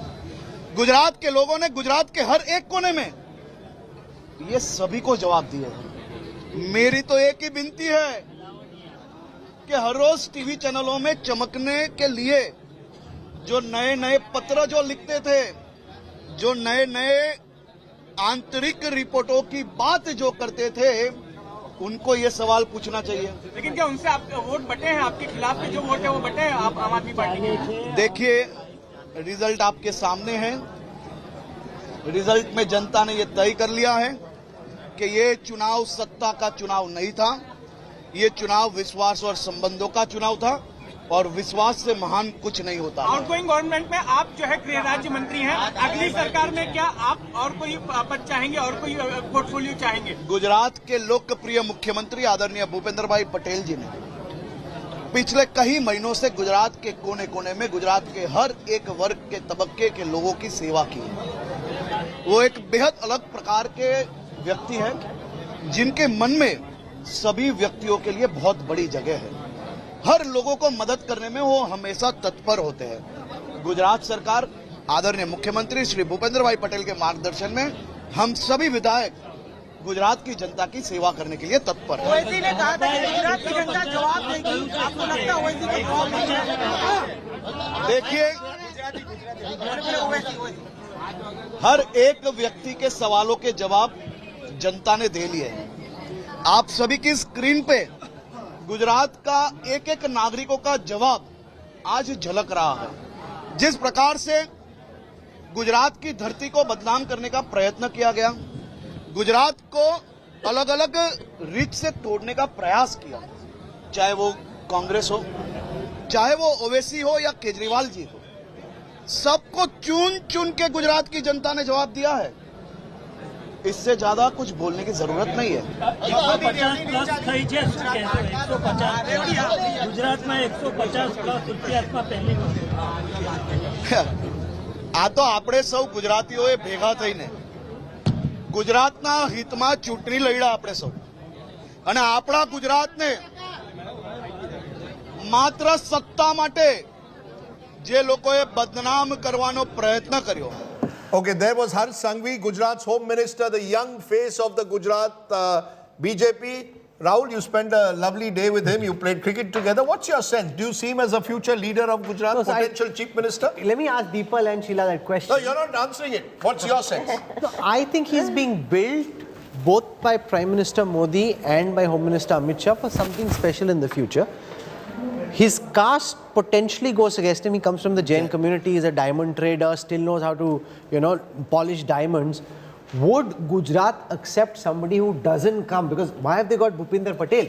They got him because he comes from the Patidar community. Hold on, Vijay Rupani was not from one of the dominant communities. He had to be removed then. He had to be removed. But the fact is, I asked somebody, is Harsh Sanghvi from the Anandiben group? Is he from the Amit Shah group? He's in everybody's group. I was told he speaks directly to PM. He so does. He has a direct connection to the PM. He's a blue-eyed boy for both. So is he a potential chief minister of the future? You don't think so, Sheila? No, I don't think so. I think he's a potential junior Amit Bhai Shah of Gujarat. Why do you say that? He can be I the think Amit Shah he to has Amit Shah. good organizational abilities. He communicates well. He is good at management, Are you strategic trying to say that he is management. the Amit Shah to Amit Shah? Meanwhile, there's another hero there, C.R. Patil. 153. You have to give him he's credit. the Gujarat Congress. Here's another Gujarat blue-eyed BJP boy president. of the Prime Minister. Yes. Who again talks directly to the Prime Minister, gets his instruction very often. उनके generator में ईंधन वहीं से आता है PM से. And he's born in Gujarat, brought up in Gujarat. He's Patil, and therefore his family traces its roots to Maharashtra. He has his own house. But he's a full-fledged Gujarati. And this is very irksome for him. You know, you call him Marathi. He gets very irritated with that. He comes from Navsari, which is where he won with the biggest mandate in 2019, biggest record margin in that India. election. He comes from Jalgaon. He's from Maharashtra. You want to give us his surname Patil just because he's added 2 A's. So that means that in Gujarat, we just don't want Patels and Shahs. See, we can have a Jain or we can have a Patil also. So right? you're saying, but C.R. Patil cannot be chief minister, surely. No, no, no. He's not a chief minister. He's more the manager of the I even doubt if he's going to get a repeat as the BJP state president. No, but this is a big achievement, and a lot of the credit goes to him. Before the big guns got activated at Kamalam, it is C.R. Patil who was leading the campaign. He kept saying 180 आएंगी. He had to be ticked off by the BJP top brass saying 180 मत बोलो ये ठीक नहीं है. People will get complacent. You know, say that we are fighting a good election. His war room management, his office has an ISO stamp. That's how methodical he is in terms of how he runs his campaign and how he manages his office. In fact, it's a case study where people can give complaints, they track what happened to those complaints. So in that sense, he's a master manager. And remarkable career rise. In the 1970s, he was a constable. He was suspended. He was suspended because he allegedly was supposed to be part of these of the so-called bootlegging groups. He was linked to them. He was suspended from the police. And then Rajdeep, do you Nomination know के that बाद he he doesn't became... go to the constituency. Rajdeep, do you know that he became a journalist and ran a newspaper and was an editor? चलो आपका number भी आ सकता है. Maharashtra, Gujarat, Goa, Delhi. Rajdeep has multiple choices. नहीं, He can jump onto anybody. But he's a very hard story working. there though Very now hardworking. suddenly is the fact that the Congress is at 39 in Himachal Pradesh. We're going to call Himachal Pradesh up on the screen. Some relief for Mallikarjun Kharge, some relief for the Congress party in Himachal Pradesh. They're now sitting at 39 seats. I'll bring up the current map of Himachal Pradesh. 18 plus for the Congress. If they hadn't got this, it would have been a washout for the Congress. The BJP's vote share is at, oh my God, 43. The Congress's vote share at 44. Just a 1% gap. This is exactly the kind of modeling that Access My India had done for India Today in Himachal and in Gujarat. So a very, very credible performance by the exact poll. Let's look at the power map, which will give you a sense of where the Congress is picking up these seats from. It's across, whether it is Shimla in the lower reaches or it is the Kangra region, except for Mandi where the BJP still has done reasonably okay. In the other regions of Himachal Pradesh, the Congress is doing very well. 39 seats now. Rajdeep, they'll be comfortable. The fact that they've now almost come close to being able to win. Let's look at how many seats are at close margins. So only one seat is at a margin of less than 100 votes. That's currently being won by the Congress. This is the seat of Bhatia. Let's now look at seats with a margin of less than 500. You've got 8 such seats. Oh, this is interesting. There are 7 seats where the Congress is leading at this moment, where the margin is less than 500. The BJP is leading on only 1 such seat. So there's a little bit of luck rolling. And Rahul, does luck play a role? Politicians believe that whichever way the hawa is blowing, you tend to win more tight fights. Statistically, but statistically that's very improbable, right? But do you think that's possible? No, statistically what will happen that now the leads are going to consolidate in the favor of whoever has edge, right? No, but at 500 votes you can't really you say. can't, but think of it, right? Like now they are leading in 7. It's less probable statistically that they will lose all 7. Sure. Right? So if it's a 50-50 probability, Congress, because now it has a 10 seats lead, it's very less likely that it will get reversed. And what is also happening is that their vote percentage is identical. So the BJP, where it's winning, is obviously winning with a bigger margin. The Congress is winning on narrower margin, but is winning in Kangra. And it's a clear lead now. 16 is playing 10. So once you've got that lead in the biggest constituency of Himachal, or the biggest district of Himachal, unlikely that you will go below the halfway mark. 13 seat requires a huge swing now in the next 1 hour, which seems unlikely. So also, politicians are very BJP is facing a lot of... Politicians are very superstitious. If they lose, they'll say, "Yaar, ye luck ne hara diya, hum to jeet hi rahe the, we just about lost." The fact is, in a tight fight, there's an equal probability of the dice rolling in either favor. It's 500 or 100 votes. You don't know which way it's going. And with equal probability, Congress now, because it has edge, it will continue to hold on to and edge. even if they lose some of those edges, they'll still win. So the Congress seems poised now. Mallikarjun Kharge may come to agenda Aaj Tak. We're continuously saying it because he's under pressure. The entire Congress media cell should be under pressure. We want to see him there at agenda Aaj Tak. And if he's at 39, he has something to talk about. Forget the 20 seats in Gujarat. 39 in Himachal is not a bad performance. You see, this is where the BJP is the master of the game. What will happen at 6 p.m. today? The Prime Minister will address his cadres, and it will all be about the historic and no doubt remarkable achievement. Drowned in that will be the fact that the BJP is actually losing a state government. Now, had it been the reverse, the BJP would have, if they had won Himachal, would have made a noise about it. Now the Congress will worry, pehla kisko credit dena hai, kaun banega chief minister, who is going to address the gathering. I hope they don't say we won because of the Bharat Jodo Yatra. You know, no. They can turn around and say because the Bharat Jodo Yatra galvanized the Congress worker and the class and the cadre. Some of these guys, in a hope, in the bid that they can become chief minister. They will not be able to really, draw the volumes and the sort of focus that they want to that. They See, will never be able to. I think, see, when PM is going to speak today, of course he's going to talk about the historical nature of Gujarat verdict. He will congratulate his workers in Delhi, and he will also congratulate his workers in Himachal Pradesh. No, he would basically say, Himachal में कभी हार होती है, कभी जीत होती है. मैं अपने वर्कर्स को बधाई देना चाहता हूं कि उन्होंने बहुत टफ फाइट की. See, it's also important for the leader to stand with the party and the cadres when they lose, and that's the message that he will give. There is a very important data set that's just come to me. I want to read this out to our viewers. Of all the people who are watching, and this is a live exit poll as it were, of all the people watching television stations or a live election video feed across different channels and their social platforms, 47.62% of the viewers are watching India Today television. Wow. Republic is being watched by about 30, NDTV by about 11, Times Now by about 7, CNN by about 4%. Wow. So the India Today television enjoying a vote percentage similar only to the Bharatiya Janata Party in terms of its dominance. No, we have not reached 54%. Thoda kam hai. 48 ho gaya. You see, now I'm going to be like Amit Shah. You can be Mr. Modi and say, nahi, aur badao. Or I will be Modi. And you're Amit Shah. 48 is good enough. 48 is 1 in 2 people watching, which is why every neta who's coming is saying we are watching India. मुझे 55 चाहिए. Rajdeep problem ये है कि हम लोग सब Bhupendra Patel type हैं. तो परसेंटेज आप ही को बढ़ाना है. प्रीति is Pratibha Singh. You're Bhupendra Patel. हम लोग That means I'm still in the race. Preeti is fully self-made. You're very much in the race, absolutely. But you're Sukhvinder Sukhu. And he's Agnihotri. You're Mukesh Agnihotri. No, there is no discord. You're 48% of the vote share in terms of those watching television at this moment is quite significant. That's the kind of dominance the Bharatiya Janata Party enjoys at the centre and in Gujarat. In Gujarat, you know what is the talk right now? I'm a member of lots of WhatsApp group. Very first thing is that in Saurashtra, Congress people are very angry on AAP, and so many angry messages, incredible. No, but they can't, you know, this has to stop, because you see the constant They say AAP spoiled our party. Just a minute, I will give you a lot of messages. Then Amit Shah's constituency has 7 assembly seats, and out of that 4 has got 1.25 lakh. Massive lead, and another 3 has a 50,000 plus lead.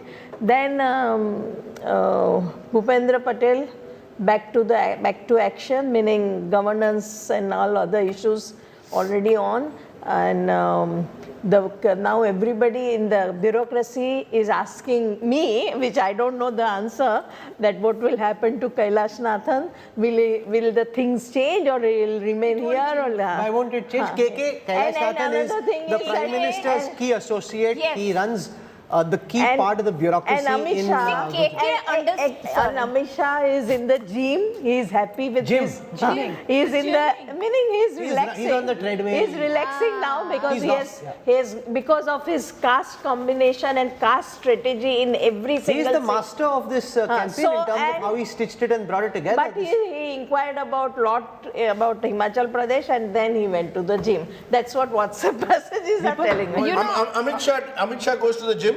Treadmill. No, he's also lost a lot of weight as he's gained he's lost a lot of weight. What's worrying me, then I must start going to the gym. If Amit Shah goes to the gym, it's about time I did too. आप भी तो walk के लिए जाते हो? मेरा walk बहुत मैं टहलता हूँ. Amit Shah is your inspiration. मैं बहुत धीरे से टहलता हूँ. वहाँ किसी से बात करता हूँ. Somebody gives jalebi. In our park, we end up talking more than walking. That's the problem with being in our park. Yes, something about Gujarat, which is, I think, like Congress and AAP can keep complaining about each other playing vote cutting exercise. But think of it: Congress has 27% vote, AAP at 13% vote. They are still both added are 40%, where BJP is 53%. So even when you add, BJP is leading by 13 percentage points. That's a huge number. And that's where cannot be filled up in 2024. And that's why I said this logic that the AAP is the B team of the BJP doesn't work this time in Gujarat, because the BJP has actually grown in its vote share. Had it been only because of a split, it's chemistry plus arithmetic that's worked in Gujarat. RP Singh, good time to get you in. Congratulations, Sardar Saab. What are you feeding us? You're a man who likes to feed people in good times. Kya menu pe kya hai? Congratulations. Rajiv, I will send you a personal message for a tweet at a new place. So I'm right now sending it to you. Preeti knows about that place, so I'm sending you that message. Although Preeti also not visited that place. But coming to the issue, sir, I was waiting for that 20% vote for Aam Aadmi Party, which you were expecting that they will get in Gujarat. That's right. They've got 12. No, 1 minute. They've got 12% vote. So in terms of vote share, our one prediction that's gone wrong in Gujarat is that we overestimated the AAP. But they've got 12%. Now you could argue that's nothing. Others would say that's not a bad debut. How do you see it? Let me take it further. Uttarakhand, where are their party leaders today in Uttarakhand? Their party head, the person who was heading the party there, has joined our party. Wait for time, because this party has no ideology. But other day, your colleague Rahul Srivastava rightly said that white paper can sell dream to a certain extent, but till the time you have ideology on issues and subjects, till the time you have clarity on issues and subjects, people don't come to you. You can keep coming and saying, okay, this free, but that will also taper off after a certain time, and that time has come today. And by saying that they have won Delhi, I'm sorry, I'm adding Delhi to this. मैं एक minute दे दीजिए सिर्फ आधा minute. By saying that they have won Delhi, that's why उनके सब पाप धुल गए. पाप तो पाप है, वो अगले 10 दिन में, 15 दिन में, महीने में outcome आएगा ही आएगा. I mean, there's an interesting comment that's just come from Rajiv Shukla, who ran the Congress's campaign in Himachal Pradesh. Interestingly, he credits Priyanka Gandhi Vadra. His comment is, if Congress wins in Himachal, we'll do everything in the people's interest. Priyanka Gandhi Vadra worked hard, campaigned extensively. This is Rajiv Shukla just now. I told you, this is the one party that never fails to disappoint you. Because that's the, look, having said that, no, but why have expectations given their track record? No, having said that, I will at least say one thing, that Priyanka Gandhi Vadra did step into Himachal. She put herself in front. I know that even in but the ticket... hardly, Rajdeep.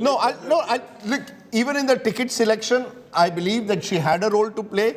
She even today is the one who has, was day before yesterday directing. We are told the likes of Hooda and Baghel. Baghel is very close to her. Please go there. As is Rajiv Shukla. As is Rajiv Shukla. So, look, it is when the Congress got decimated in Uttar Pradesh, Priyanka Gandhi must take responsibility. No, but there she campaigned. You can't compare this. How can she get the credit for this? Come on, she hardly campaigned at the periphery, at the margin. In comparison to how Amit Shah, ran the BJP's campaign, sitting in Kamlam till 1 o'clock at night. You can't give a credit in the same way. It cannot be suitable. It can't be suitability. But it cannot be the other. One minute, sir. If we criticize Priyanka Gandhi Vadra when they were decimated in UP, but she ran that campaign. To say that she had nothing to do with Himachal is also wrong. No, but 1 minute. Yes, I agree with you. But she cannot be credited. I'm not crediting her. You see, no. Rajiv Shukla is. See, Rajdeep, if she's a good leader and she did well in Himachal, she should have been there in Gujarat for losing how many? 60 seats. You see, helping Congress win 39 seats. No, and you don't do anything. If you go 5 Gujarat, days to a campaign, you're hardly doing anybody a favor. It's a upper campaign. I think something what BJP needs to think about Himachal. Think about it. Congress has gained marginally. They had 42% vote last time. This time they have got 43. The introspection for BJP should be that last time in assembly elections they were at 49 and in Lok Sabha they were at 69%. So basically they are losing a very, very big portion of Himachal votes, and the Congress needs to think or the BJP needs to think what is it about Himachal Pradesh voters or which segments are deserting it. That should be like if the way BJP likes to think about elections ahead, they need to think where the losses are. This new pension scheme versus the old pension schemes debate should be addressed and completely. Yes. Even the fiscal aspect of it should be handled only by the states. It should not be like the Congress chief minister, whenever he's sworn in, he comes with a fiscal begging bowl before the center that now you need to support the OPS. Because this OPS thing, even the Congress thinkers, by the way, they came out and called the fiscal irresponsibility of the old pension scheme. No, that's the likes of Praveen Chakravarti. Yeah, these people have been talking up by about their own party. You see, now what the worry is, having one Himachal or possibly won it. How will they do it? Yeah. They will now go to other states and say, we'll bring it here. Already they are talking of bringing old pension scheme in Rajasthan. It is a disastrous scheme fiscally. It needs to be communicated, new pension scheme better. Yeah. You see, we've seen in the past, good economics sometimes makes bad politics. Chandrababu Naidu was a good example of what went wrong. A lot of his reforms were forward thinking. But he suffered electoral defeat. So I think we have to disconnect at times politics from economics. Unfortunately, our politicians are not willing to do so. No, and BJP needs to do this work. They need to have a better policy communication specialist because they are not able to effectively say that this is where things can go wrong with an OPS. Rajat Sethi is offering himself for a job. I'm not. I'm just saying that somebody needs to for the BJP. The BJP. No, we had Mr. P. Chandabaram for an interview, and he actually was the person who introduced the new pension scheme. And he came out and did criticize the old pension scheme, and of course he wanted to decouple it from the promises that were being made in Himachal. And then Sheila ji, and going forward he says the same thing, that we can't take the same barometer to a Rajasthan, to a Chhattisgarh, and they will not do it because it was easier to do in Himachal, he said, because it's a smaller state, easier to do it here than maybe to bring the same model to a Rajasthan or a Chhattisgarh. Either way, in an ideal world, the BJP and Congress should be working together on such schemes. These are policy formulations. You can't state by state start changing pension policies in this country. When I was in Himachal Pradesh during the campaign, the BJP state leaders over there actually wanted the old pension scheme. They were saying, yes, central leaders are not agreeing. We actually think that the old pension scheme makes sense. Well, if you give free money, who will not want it, right? That holds true for all the kind of election promises, and this is where political leadership has to mature out. Then you can't go out and literally start distributing and emptying the coffers. Because then you will end up in a situation like Punjab, Andhra, etc. Rivaba Jadeja is speaking. States, right? Now the MLA, she's one, Ravinder Jadeja's wife. Let's listen to Rivaba Jadeja. Bharatiya Janata party के साथ ही जुड़कर वो आगे बढ़ाना चाहेगी और ये नतीजा साफ है कि गुजरात की जनता भारतीय जनता पार्टी के साथ थी और आगे भी भारतीय जनता पार्टी के साथ रहेगी। नरेंद्र मोदी का चेहरा भी पूरे डेफिनेटली यस बिकॉज जिस हिसाब से सर ने उनका जो रोड शो चला, ठीक है, 32 या 35 किलोमीटर तक का जो रोड शो था, और गुजरात की जनता पर जो हमारे प्रधानमंत्री जी का एक इम्पैक्ट रहा है, वो सीएम से लेके पीएम तक अभी तक उत्तरोत्तर उसमें जो बढ़त है, लोगों की जो एक लोक चाहना है, सिर्फ गुजरात ही नहीं, आप विश्व में देखें जहाँ भी गुजराती हैं, तो एक मोदी जी की जो एक अमिट छाप है लोगों के दिल में, तो वो कहीं ना कहीं उसकी जो एक इम्पैक्ट है वो होना जाहिर सी बात है। 150 से ऊपर अब बीजेपी जा रही है, पाथ ब्रेकिंग विक्ट्री कहा जाएगी, पूरे गुजरात में क्या बीजेपी अब कांग्रेस खत्म हो गई है? देखिए, मैं भारतीय जनता पार्टी की तरफ से तो डेफिनेटली कहूँगी कि हम विकास की यात्रा में आगे बढ़ना चाहते हैं। गुजरात का जो मॉडल है उसमें जहाँ अभी जो विकास चल रहे हैं उसमें हम बेहतर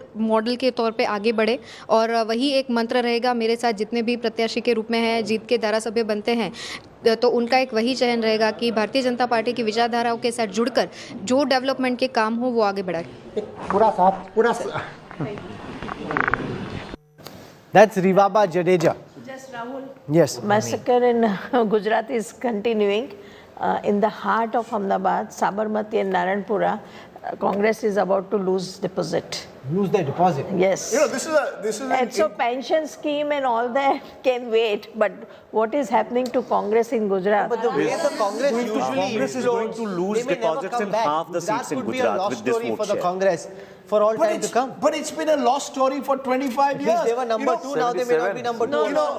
They will be number two in this. That lost story. My point is very simple. If I was a Congress... They had a district panchayat and many things. Ma'am, they've won once or twice. Let's be honest. Since 2002, even in municipal elections, barring one or two, the Congress has lost virtually everyone. Few panchayats they won. But if you look at the 2017, very interestingly, Rahul, Prashant Kishore once told me 2012 Gujarat was the toughest election that Mr. Modi had because there was drought for 2 years. He was vulnerable and the Congress never really fought it as it should have. 2017, you had the whole Patidar agitation. You had a great chance. You messed up and in Mehsana gave tickets to the same Alpesh Thakur who switched over to the BJP, and that's why you suffered. So the Congress had its opportunities. I think the voters of Gujarat have decided they are with the BJP solidly. This is our party, son of the soil, Prime Minister. You can't beat that emotional connect. Plus, they've decided somewhere Congress ka koi banta nahi hai Gujarat mein. And therefore, they are... So, if I was, I think the Congress has 10 rupees in their bank balance. I would preserve my money for other states and give up on Gujarat. See, Rajdeep, one more thing. With a drop in the voting percentage in Gujarat this time, and with this result, it is possible that a lot of anti-BJP vote did not come out. Yes, that's right. That's also possible. Let's listen to Harsh Sanghvi.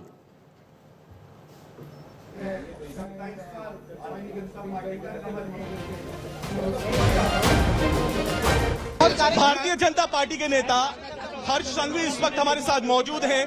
चेहरे पर नई चमक है और आज नई उमंग के साथ, बुलंद हौसलों के साथ अब नजर आते हैं। ये जो ऐतिहासिक जीत भारतीय जनता पार्टी ने आज दर्ज की है, इसका क्रेडिट किसके सर है? ये चेहरे पे जो चमक दिख रही है वो पुराने संबंधों की चमक है। 27 साल से चल रहे ये संबंध को आज गुजरात के लोगों ने फिर से एक बार मोहर लगा ली है। ये चुनाव सत्ता का चुनाव नहीं था। ये चुनाव भारतीय जनता पार्टी और गुजरात के नागरिकों के बीच, खास तौर पे मोदी जी के साथ गुजरात के प्रत्येक व्यक्तियों का जो दिल का संबंध था, ये संबंधों को उजागर करने वाला चुनाव है।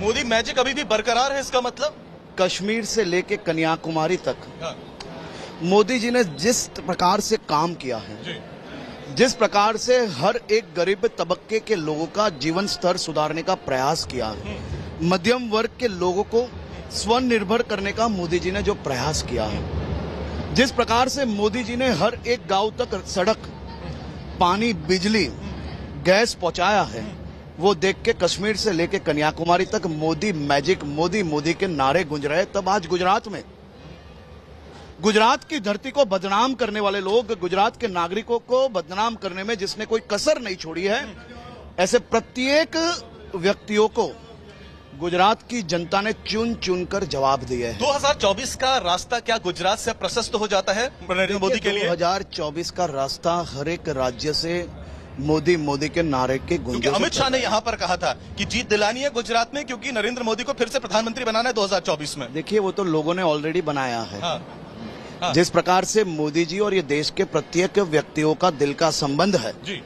वो संबंध को समझने की जरूरत है। गुजरात में भी कई लोग ये संबंध को समझ नहीं पाए थे। आज उसका परिणाम आप देखिए। लेकिन मौत का सौदागर से लेकर रावण तक की संज्ञा क्या फिर से महंगी पड़ गई कांग्रेस को? देखिए, कांग्रेस हो या आम आदमी पार्टी, ये सब लोगों को, सभी विपक्षी दलों को मेरे गुजरात की धरती, गुजरात के लोगों को बदनाम करने की जिन्होंने कोशिश की थी, हमारे नेता मोदी जी के बारे में जो जो कुछ बोले थे, गुजरात के प्रत्येक व्यक्ति ने, हम हिंसा वाले लोग नहीं हैं, हम मतपेटी में ईवीएम मशीन पे उनको जवाब दिए। लेकिन उनको परिवर्तन का भरोसा था, भविष्यवाणी कर दी थी, 3-3 जगह उन्होंने कह दिया था उनके कैंडिडेट जीत रहे हैं, भविष्यवाणी कर दी, सरकार बना रहे हैं। देखिए उनका परिवर्तन हो ही चुका है। हाँ। मैं तो उनको भगवान से उतनी ही प्रार्थना करता हूं कि भगवान ये सभी लोगों को सद्बुद्धि दें, क्योंकि भारत ये बहुत भावुक देश है।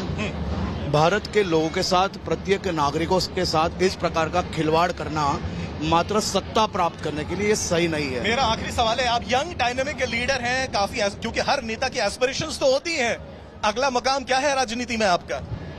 एक कार्यकर्ता हूं और सर्वश्रेष्ठ कार्यकर्ता बनने का हमेशा प्रयास करूंगा। बहुत बहुत शुक्रिया sir. Camera person Rakesh Salaskar के साथ पंकज उपाध्याय, सूरत, आज तक। The interesting thing is those images that you saw on your screen right now are from a sweet shop in Ahmedabad, where you've got people distributing sweets. These are people from the minority community. They're distributing laddus at this sweet shop in Gujarat, and that's a pretty interesting thing. It's happening at the Roshan Bakery in Ahmedabad. These laddus coming in from there. You know, this is a day also for us to celebrate. Yes, Rahul. We're just waiting for a moment, Rajdeep. 39 seats for the Congress, 26 for the Bharatiya Janata Party. And what did our exit poll say? I think we were the ones who said 32 to 40 for the Congress, for Himachal Pradesh. In both the places. In Himachal Pradesh, the India Today Axis My India exit poll had predicted BJP 24 to 34, they're at 26. Congress 30 to 40, they're at 39. AAP 0, they're 0. Others 4 to 8. So, you know, that's spot on in a tough state. It's a small state, so not easy. And if you look at Gujarat this is why it's called the exact poll. There were some people taking the odd pot shot yesterday when it wasn't exact. It was pretty bang on. We got the trend right. Yeah, and Rajdeep, remember, in the midterms that happened in the United States, the pollsters, all of them together, picked the trend wrong. They were suggesting that the Republicans would do better. The Democrats ended up winning. So to be able to pick the trend in the MCD elections, which was a ward election, very small election, is very, very commendable. To be able to say that the record of Madhav Singh Solanki, remember, 151 is what the India Today Access My India exit poll had said for BJP in Gujarat. They've ended up at 154. And there again, most other channels played safe. 120 to 130 was the usual range. So, you know, we went into this sort of possibility of breaking Madhav Singh Solanki's record. 151 is what was Pradeep's top end. So I think Pradeep Gupta deserves a lot of credit. No, more importantly, Madhav Singh Solanki got calm theory in place, but this is bursting of calm theory plus lot of addition. That's right. So you know, the map of Gujarat has changed dramatically since the calm theory of 1985 of the caste alliance forged by Madhav Singh Solanki to now the Hindutva plus, or as I call it, the Moditva plus alliance of Narendra Modi. So a lot has changed. What hasn't changed is the fact that we have the most accurate pollster with us.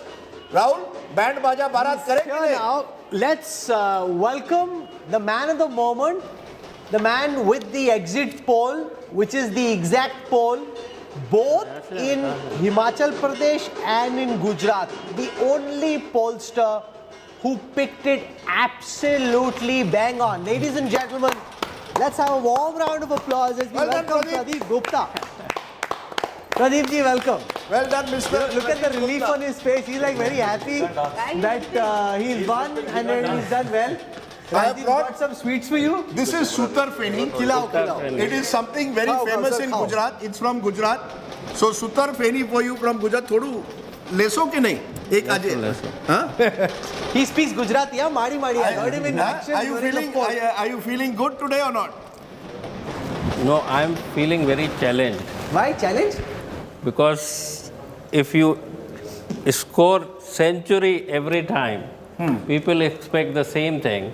And the moment you are out on 80, they say you are failed. Yesterday you were out on 80, today you have scored 100, right? That is what is the challenge all about. Yeah, yes. Challenge of expectation, bearing the expectations of people like Rajdeep Sardesai, very difficult. But I'll tell you what my challenge now is. You see, 2 years ago, when we got it absolutely right, Pradeep and I did a dance. The dance became famous. Now I have asked my producer to play some music, some Gujarati music. You don't have to dance. No, he dances very well. Once again, but I must tell you, he and I have a lot in common. We love football. In fact, we've been talking more about football than elections. Cricket. In the last few days, we love cricket. Now, has my director got the music right? Are you ready with some? No, let me give you full credit to Rahul Kanwal, Rajdeep Sardesai and entire India Today group. They always trust in our numbers, and most importantly, our Access My India team. More than 300 persons, we call them Amit, Access My India team, which is Amit. You see, when you do this, I get worried that you're going the Modi way. All these acronyms. Modi ji has perfected the art of acronym. What is it? Amit. What does it mean? जो कभी मिट नहीं सकता. Amit.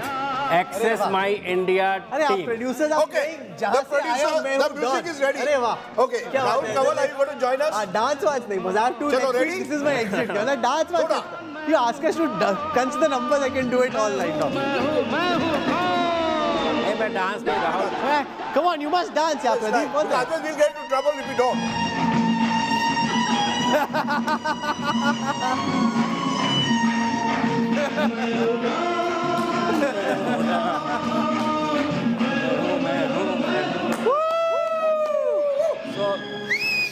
So this dance is for BJP's victory in Gujarat and Congress victory in Himachal, and most importantly, Access My India Today group exec poll. Once again, what it means now is that we dance when the AAP wins. We dance when the Congress wins, we dance when the BJP wins, but most importantly, Rahul, we dance when we get our polls right. We only dance when we get the India Today numbers right. That is most important. Baki koi jeere, koi hare, it doesn't really matter. So now Rahul Kanwal's problem is, ये dance नहीं करता है, ये खाना, ये सुतर में नहीं तो थोड़ा सा dance करवाता है. अरे ले लो यार, कुछ नहीं होता. Very little. राहुल का प्रॉब्लम है, वो डांस करवाता है. Dance करवाता है. No, but I must tell our viewers that I had the opportunity to join Pradeep Gupta during the exit poll.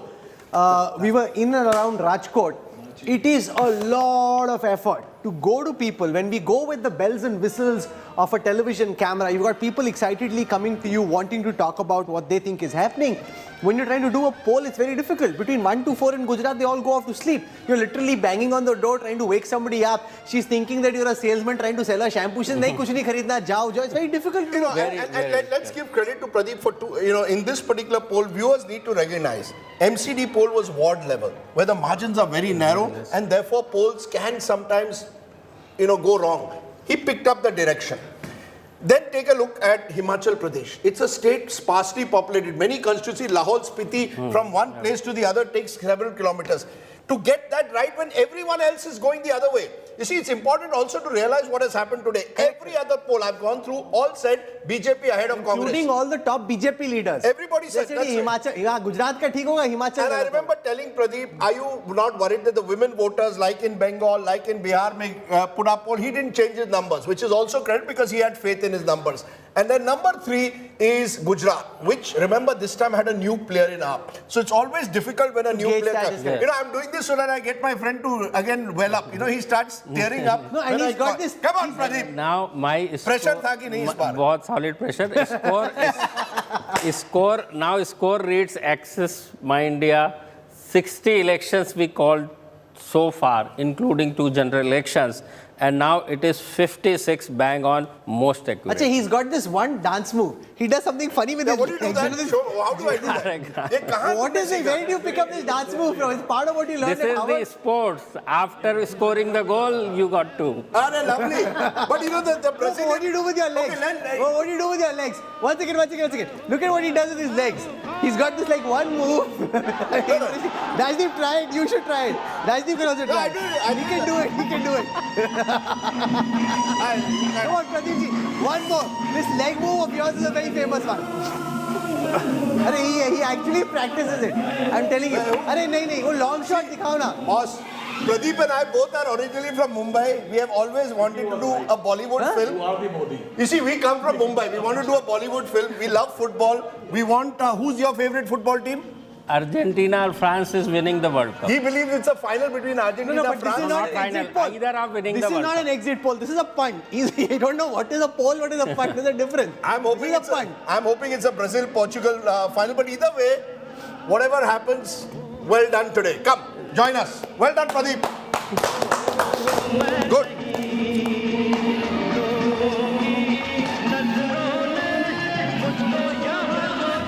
He picked the song, huh? Pradeep Gupta picked this song. You see, all of you are laughing, starting with Preeti Chaudhary at our dancing. Won't we okay?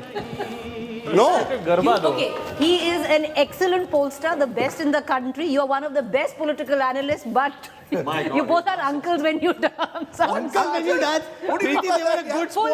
You are sitting over there like this. At least they dance. Uncle moves, That's a terrible thing, yeah. I'd say you're the best. He's the best pollster in the country. You're the best political analyst, but your dance moves are full uncle moves. Gupta is more uncle, he is more grandfather. Oh, I'm not saying. He was a great sport. I disagree. For once, I'm on Rajdeep's side. Yes, he great was a fantastic sport. He danced. Preeti, it's unfair to call him Uncle Moves. What is it? You are sitting over there like one, sitting with your arms crossed and calling them uncle. No, great. The so much effort went into the dance and these numbers. Somebody has just sent me a message. Rajdeep, please learn some dancing. Here I thought, this is not exactly. Well, we'll get there. We'll get there. No, but hats off. Seriously. Yeah, and as I said, I think Himachal is the big one. Pradeep, was that more difficult than Gujarat? Himachal? Of course, 100 times difficult because more than 200 villages, very less population, 80,000 average size of the electorate, 75% was the turnout, so 60,000 voters. If they divide into two, then 30,000 each. And last time also, there were 22 seats which were won less than 3,000 margin. So it is very difficult, and particularly when Congress is doing good, then you have to think twice. No, also I have to spend a moment talking about the challenges in polling. Remember, a lot of the other pollsters, and this is with no disrespect to any of the other polling agencies, are actually working the phones and doing what is called the catty technique of polling. You're basically just working the phone lines with the database you have. What the Access My India team and everybody at the Access office in Mumbai is watching at this moment, and this is hats off and a tribute to the effort that they make. And we saw some of that firsthand. We are actually going in every single constituency. They have what is called the back and the front poll. The front is where you have a very detailed questionnaire. You sample at least 100 people in every constituency with a very, very extensive and detailed survey. On the back end, you've got a shorter survey just to reaffirm whatever you picked up on the front side.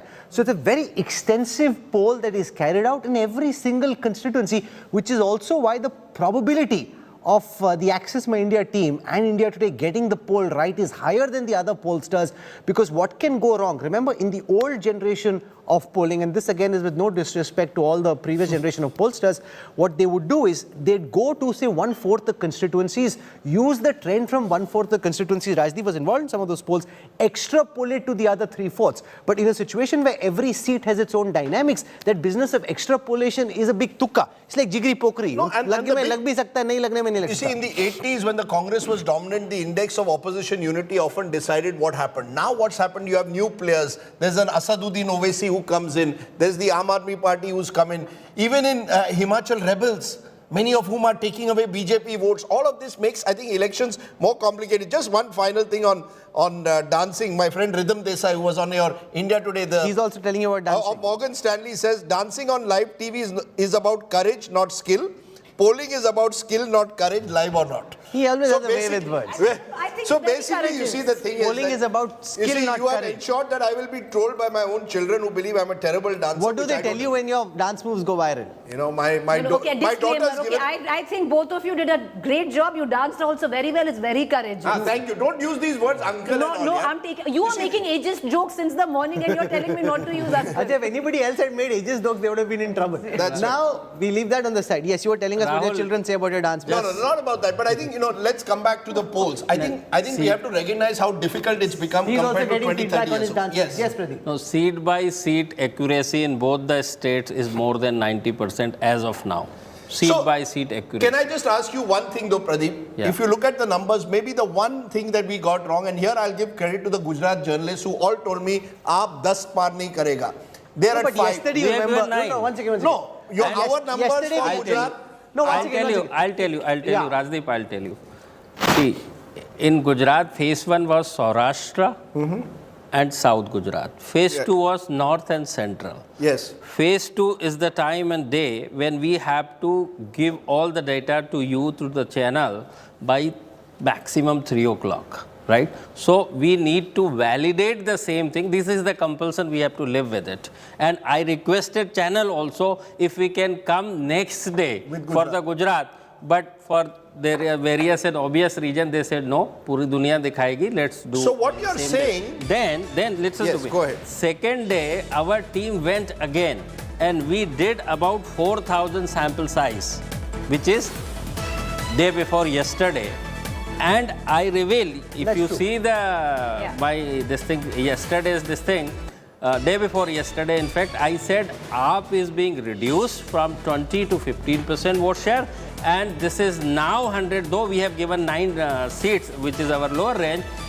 Now this is pretty clear that AAP will be the single digit for sure. You see what happened, I think, in Gujarat, and we'll know with the numbers. If you look at region-wise, AAP probably, we still are, will probably be, and your maybe your analysis will give us, will be probably more than 20% vote share, possibly in a Saurashtra or a South Gujarat. Yes. But will be very low single digits, 4 or 5% in Central and North Gujarat. Yes. So AAP has become a party not of Gujarat, but of Saurashtra and South Gujarat. More Saurashtra than South Gujarat, in fact, because initially they had a sort of hope that, Surat, other places they will do well. It'll be interesting to know where are those 5 AAP seats also. Where are the 5 seats of AAP? And I think they're all Saurashtra and South Gujarat. Saurashtra, one in North I was seeing. Is that still on? And if you see Himachal Pradesh, our vote share, because election held long back, so we have enough time to do so. So we predicted 44% to the Congress. It is 43 point something. And to the BJP, we predicted 42. Now they are 43. That is a which is like accuracy. absolutely matching, absolute matching. No, and can I just explain? Like general election. One of the reasons why we make life complicated for the pollsters is because whatever is the last phase of polling, you're expecting the pollster to give you the results by 3 p.m. so you can put them on air by 6, which essentially means a lot of the polling for the last days actually happened in advance.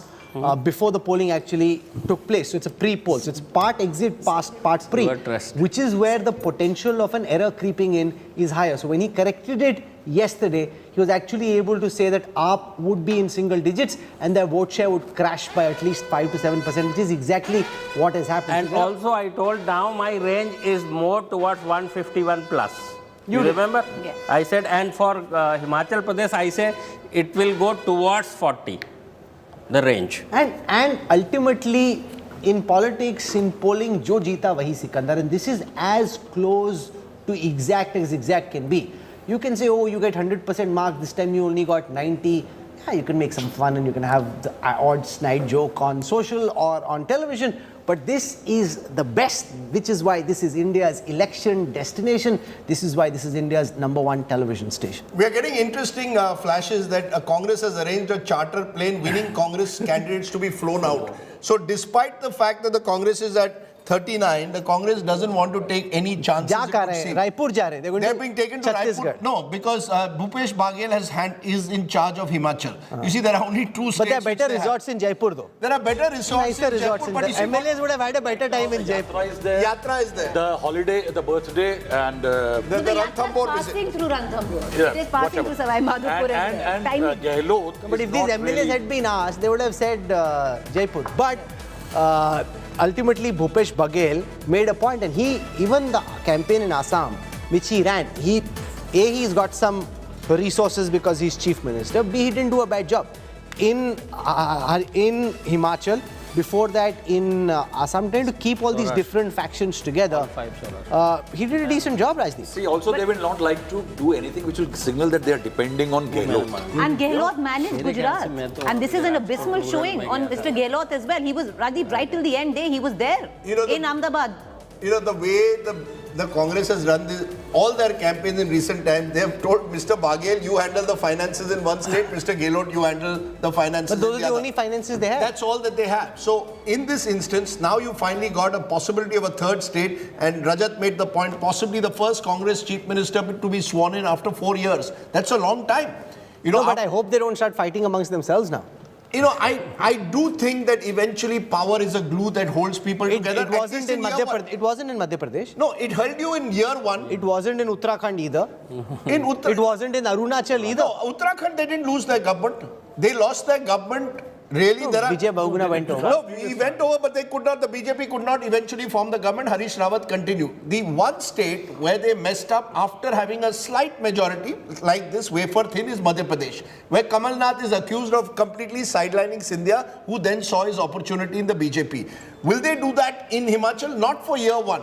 Remember, all of these people. No, but this is the Congress you're talking about, so you can't be sure. You're saying not in year one with confidence. No, I would find it very. You see, now to split the Congress, you will need a substantial number of people to go. Why will I? No, you don't need that. 26. One second. Why will I leave? Why will I leave? Why did they leave in Madhya Pradesh?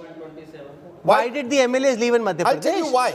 The MLAs left because in Madhya Pradesh, when Kamal Nath and Digvijay Singh, in a way, were the two sort of top guys, Jyotiraditya was completely isolated. The same can happen. You pick Sukhu Agnihotri's people could leave with them, or you pick Agnihotri's Sukhu's people. You have to find a way of being able to keep them together. But Rahul, that's the question I want to ask the both of you. Now in Himachal, as the cards actually fall, what if Sukhwinder Sukhu actually says he has the MLAs? Could a similar Rajasthan-like situation play out, where you are just muscling your way and saying, I have the MLAs? You have no option. No, I think Can that happen? I think it's a good question, which I think for today, we have to accept the fact that once you got 39, initially at least... Will it be the High Command which will decide, or will it be the MLAs decide? No. I think or will it come down to the MLAs? Because what happened in Rajasthan, it was practically the MLAs told the High Command to take a walk.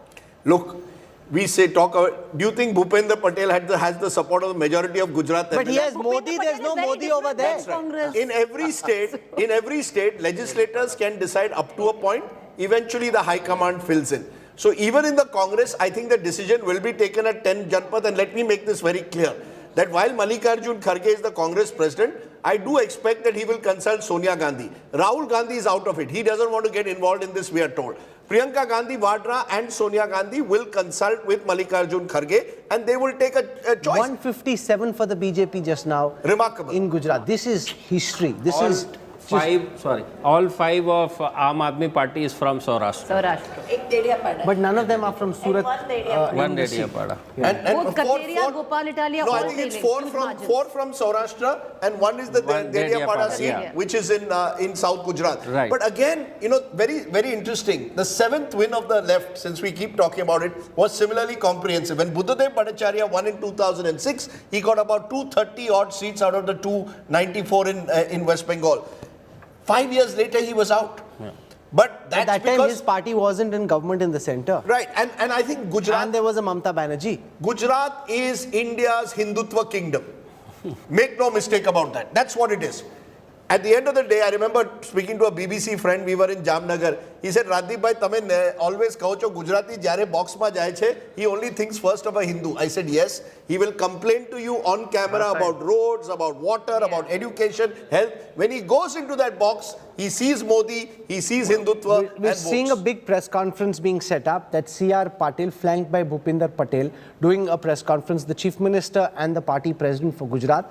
Also at this moment, Paulami Saha is with us from the BJP headquarters in Delhi. The moment C.R. Patil starts speaking, we'll cut across there. For the moment, Paulami, give us a flavor of the celebrations at the BJP headquarters.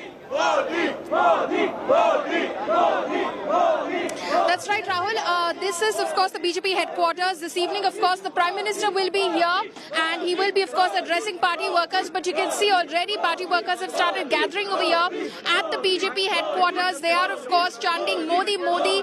There are placards of the Prime Minister. Of course, he is the star mascot of the party, and this entire win in Gujarat, the historic win of the party in Gujarat is being credited to the Prime Minister as well. You can see some very interesting props that the BJP party workers are displaying over here in Gujarat, crediting that win to Prime Minister Modi. I will ask Kirpal to stay with those pictures and of course we'll try and get in some reactions as well from the party. If I could request Kirpal, my camera person, to come over here. National General Secretary of the party, Tarun Chugh, is with us. He of course is already distributing sweets. Tarun ji, historic जीत गुजरात में माधव सिंह सोलंकी का record break करने वाली है Bharatiya Janata party. Bharatiya Janata party जिंदाबाद। ऐसा है कि ये नरेंद्र मोदी जी के प्रति गुजरात की जनता का आशीर्वाद है।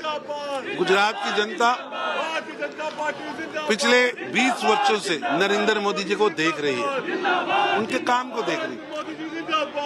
12 वर्ष एज ए मुख्यमंत्री और 8 वर्ष उन्होंने एज ए प्रधानमंत्री काम किया है और वहां की जनता उनसे अपार प्रेम करती है। उनके प्रति ये आशीर्वाद जनता ने उनको दिया है कि मोदी जी जम के काम करो, आगे बढ़ो, देश का नाम रोशन करो। मोदी जी के प्रति लोगों के मन में कि ये आदमी गरीबी के खिलाफ लड़ रहा है, ये आदमी देश की सुरक्षा के लिए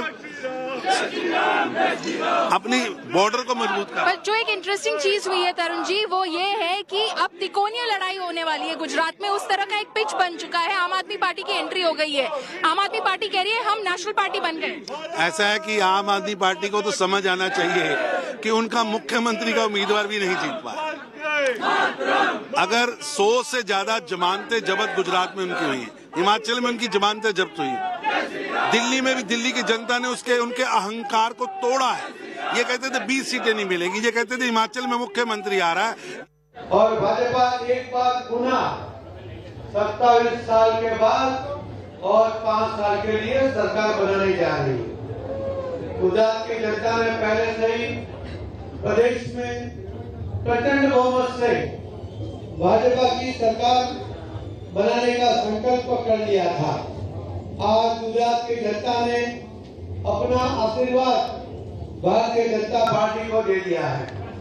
मैं गुजरात की जनता का नतमस्तक होकर आभार प्रकट करता हूं।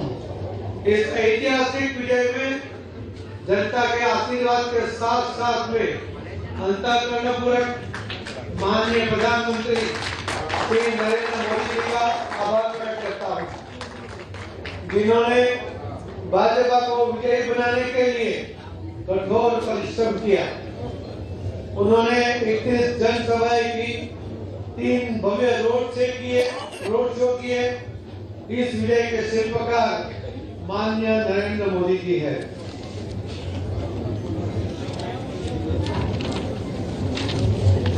गुजरात की जनता माननीय प्रधानमंत्री श्री नरेंद्र मोदी जी को अपने हृदय से चाहती है। भाजपा ने आदरणीय नरेंद्र मोदी जी के नेतृत्व में गुजरात में सर्वस्पर्शी और सर्वसमावेशी विकास करके दिखाया है। इस विजय के लिए मैं माननीय गृह मंत्री श्री अमित भाई शाह साहब का भी आभार व्यक्त करता हूं, जिन्होंने पूरे गुजरात में 33 जनसभाएं की, रोड शो किए, कार्यकर्ताओं का उत्साह बढ़ाने का और कार्यकर्ताओं को मार्गदर्शन कर एक वातावरण तैयार किया। साथ में मैं राष्ट्रीय अध्यक्ष माननीय श्री जेपी नड्डा जी का भी आभार व्यक्त करता हूं। उन्होंने गुजरात चुनाव में हमारा मार्गदर्शन किया और जनसभाएं संबोधित कर एक वातावरण तैयार किया। पूरे प्रचार अभियान के दौरान हमें पार्टी के वरिष्ठ नेतृत्व का निरंतर सहयोग और मार्गदर्शन प्राप्त हुआ। इसमें हमारे सहप्रभारी श्री गुप्ता साहब का भी बहुत बड़ा योगदान रहा। इसमें अपार शक्ति और प्रेरणा मिलती रही। कार्यकर्ताओं का उत्साहवर्धन होता रहा। मैं माननीय मुख्यमंत्री श्री भूपेंद्र भाई पटेल का आभार व्यक्त करता हूं। इस चुनाव में भव्य विजय के लिए मैं भाजपा के केंद्रीय नेतागण, मंत्रिमंडल के सदस्य, भारतीय जनता पार्टी शासित राज्यों के मुख्यमंत्री अन्य राज्यों के हमें चुनाव में सहायता करने आए हमारे महिला एवं पुरुष कार्यकर्ता, गुजरात भाजपा के 80 लाख कठोर परिश्रमी पेज कमेटी के कार्यकर्ता और सदस्यों का हृदय से आभार व्यक्त करता हूं। भाजपा कार्यकर्ताओं का विजयी संकल्प को लेकर चुनाव के मैदान में उतरे। ये हमारे लाखों कार्यकर्ताओं ने अपने अप्रतिम परिश्रम से जनता की सेवा करते हुए ये विजय प्राप्त किया है। मैं जब पूरे प्रचार अभियान पर नजर डालता हूँ और मेरे मन में 3 शब्द आते हैं: संकल्प, कठोर परिश्रम और संतोषजनक परिणाम। चुनाव अभियान में मुझे सबसे ज्यादा प्रसन्नता कार्यकर्ताओं के उत्साह और उनके अथक परिश्रम को देखकर हुई। चुनाव प्रचार अभियान कार्यकर्ताओं के लिए जीवन का एक यादगार अनुभव होता है। यह संगठन के दृष्टिकरण और विस्तार का अवसर होता है। जनता और संगठन के रिश्तों में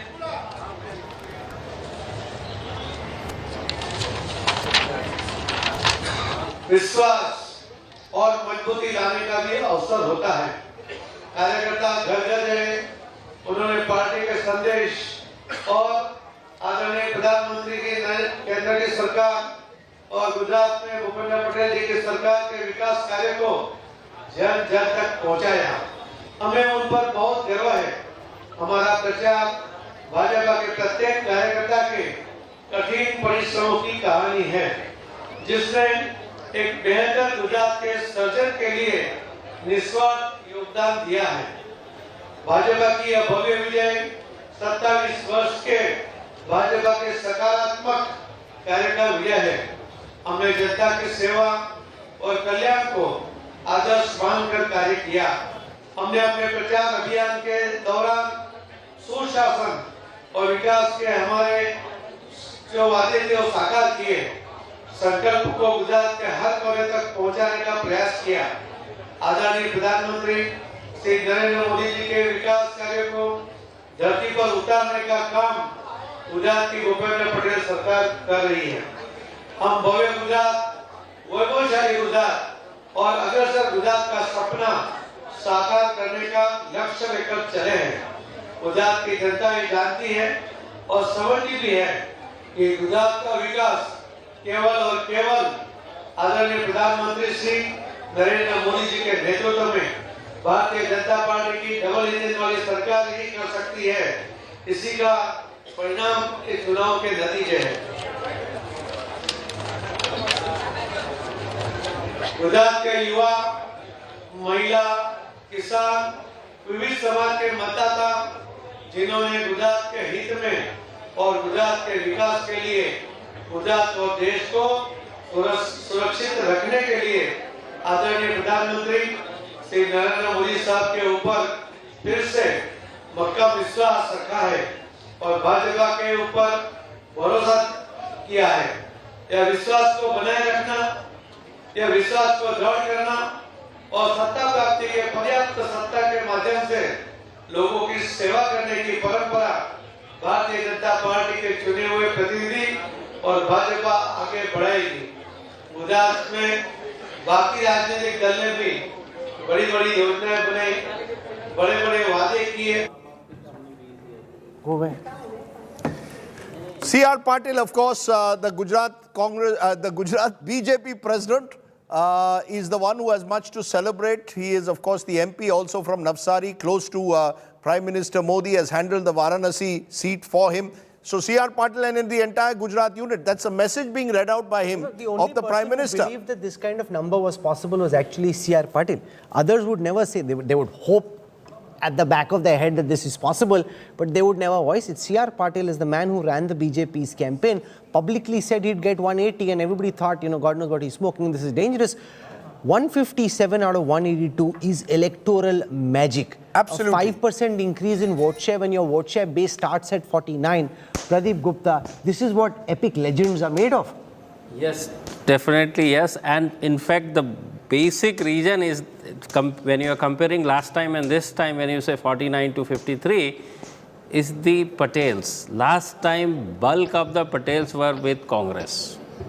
And this time they have shifted completely back to the BJP. Let's look at That is one. And secondly, the Modi is the biggest factor, and particularly on account of social delivery. Let's look at that. And Rajdeep, the idea of pro-incumbency. Sure. Rajat, Yeah. the BJP talks about it. The Pandits don't like to believe this to be true. This verdict shows if on a base of 49, you can increase your vote share almost by 5%. This is pro-incumbency in action. Makes it look so simple. It is really not that simple, by the way. You tell them it's simple, they'll say no. No, certainly, and they always, kept pushing the limit on that, and they kept saying that it is not a. They're stretching the realm of what is possible in electoral politics. Exactly. Yeah. Let's look at this because they've last done that in Uttar Pradesh. A state where they've consistently shown that they can buck anti-incumbency and create pro-incumbency as they did earlier this year. But to take Pradeep's point forward, let's take a look at what has happened in Gujarat, because I think when you look at Gujarat, there are stories within a story, as they often are. There's an AAP story also building, and we'll tell you that in a moment. But let's look at the Gujarat map, and let's look at the caste base, since the Patidars was so important last time. What has happened in the Patidar-dominated seats, Rahul? BJP has won 47. Congress 2, AAP 4. That's a wipeout. The other interesting community which one needs to look at is the ST seats. Take a look at the way the ST seats went.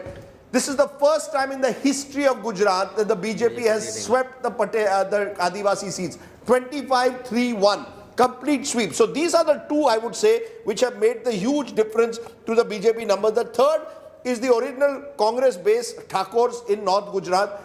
Congress is leading in 4, but the BJP is ahead of them in 12. Never happened before that Adivasis and Thakors have gone in such large numbers to the BJP. But Adivasis vote share is split in a big way between Congress and Aam Aadmi Party. Which benefited. Yeah. Which is why, Rahul, if you look at regions, and that is the other story of Gujarat which is building up, just take a look at what has happened in Saurashtra, Kutch.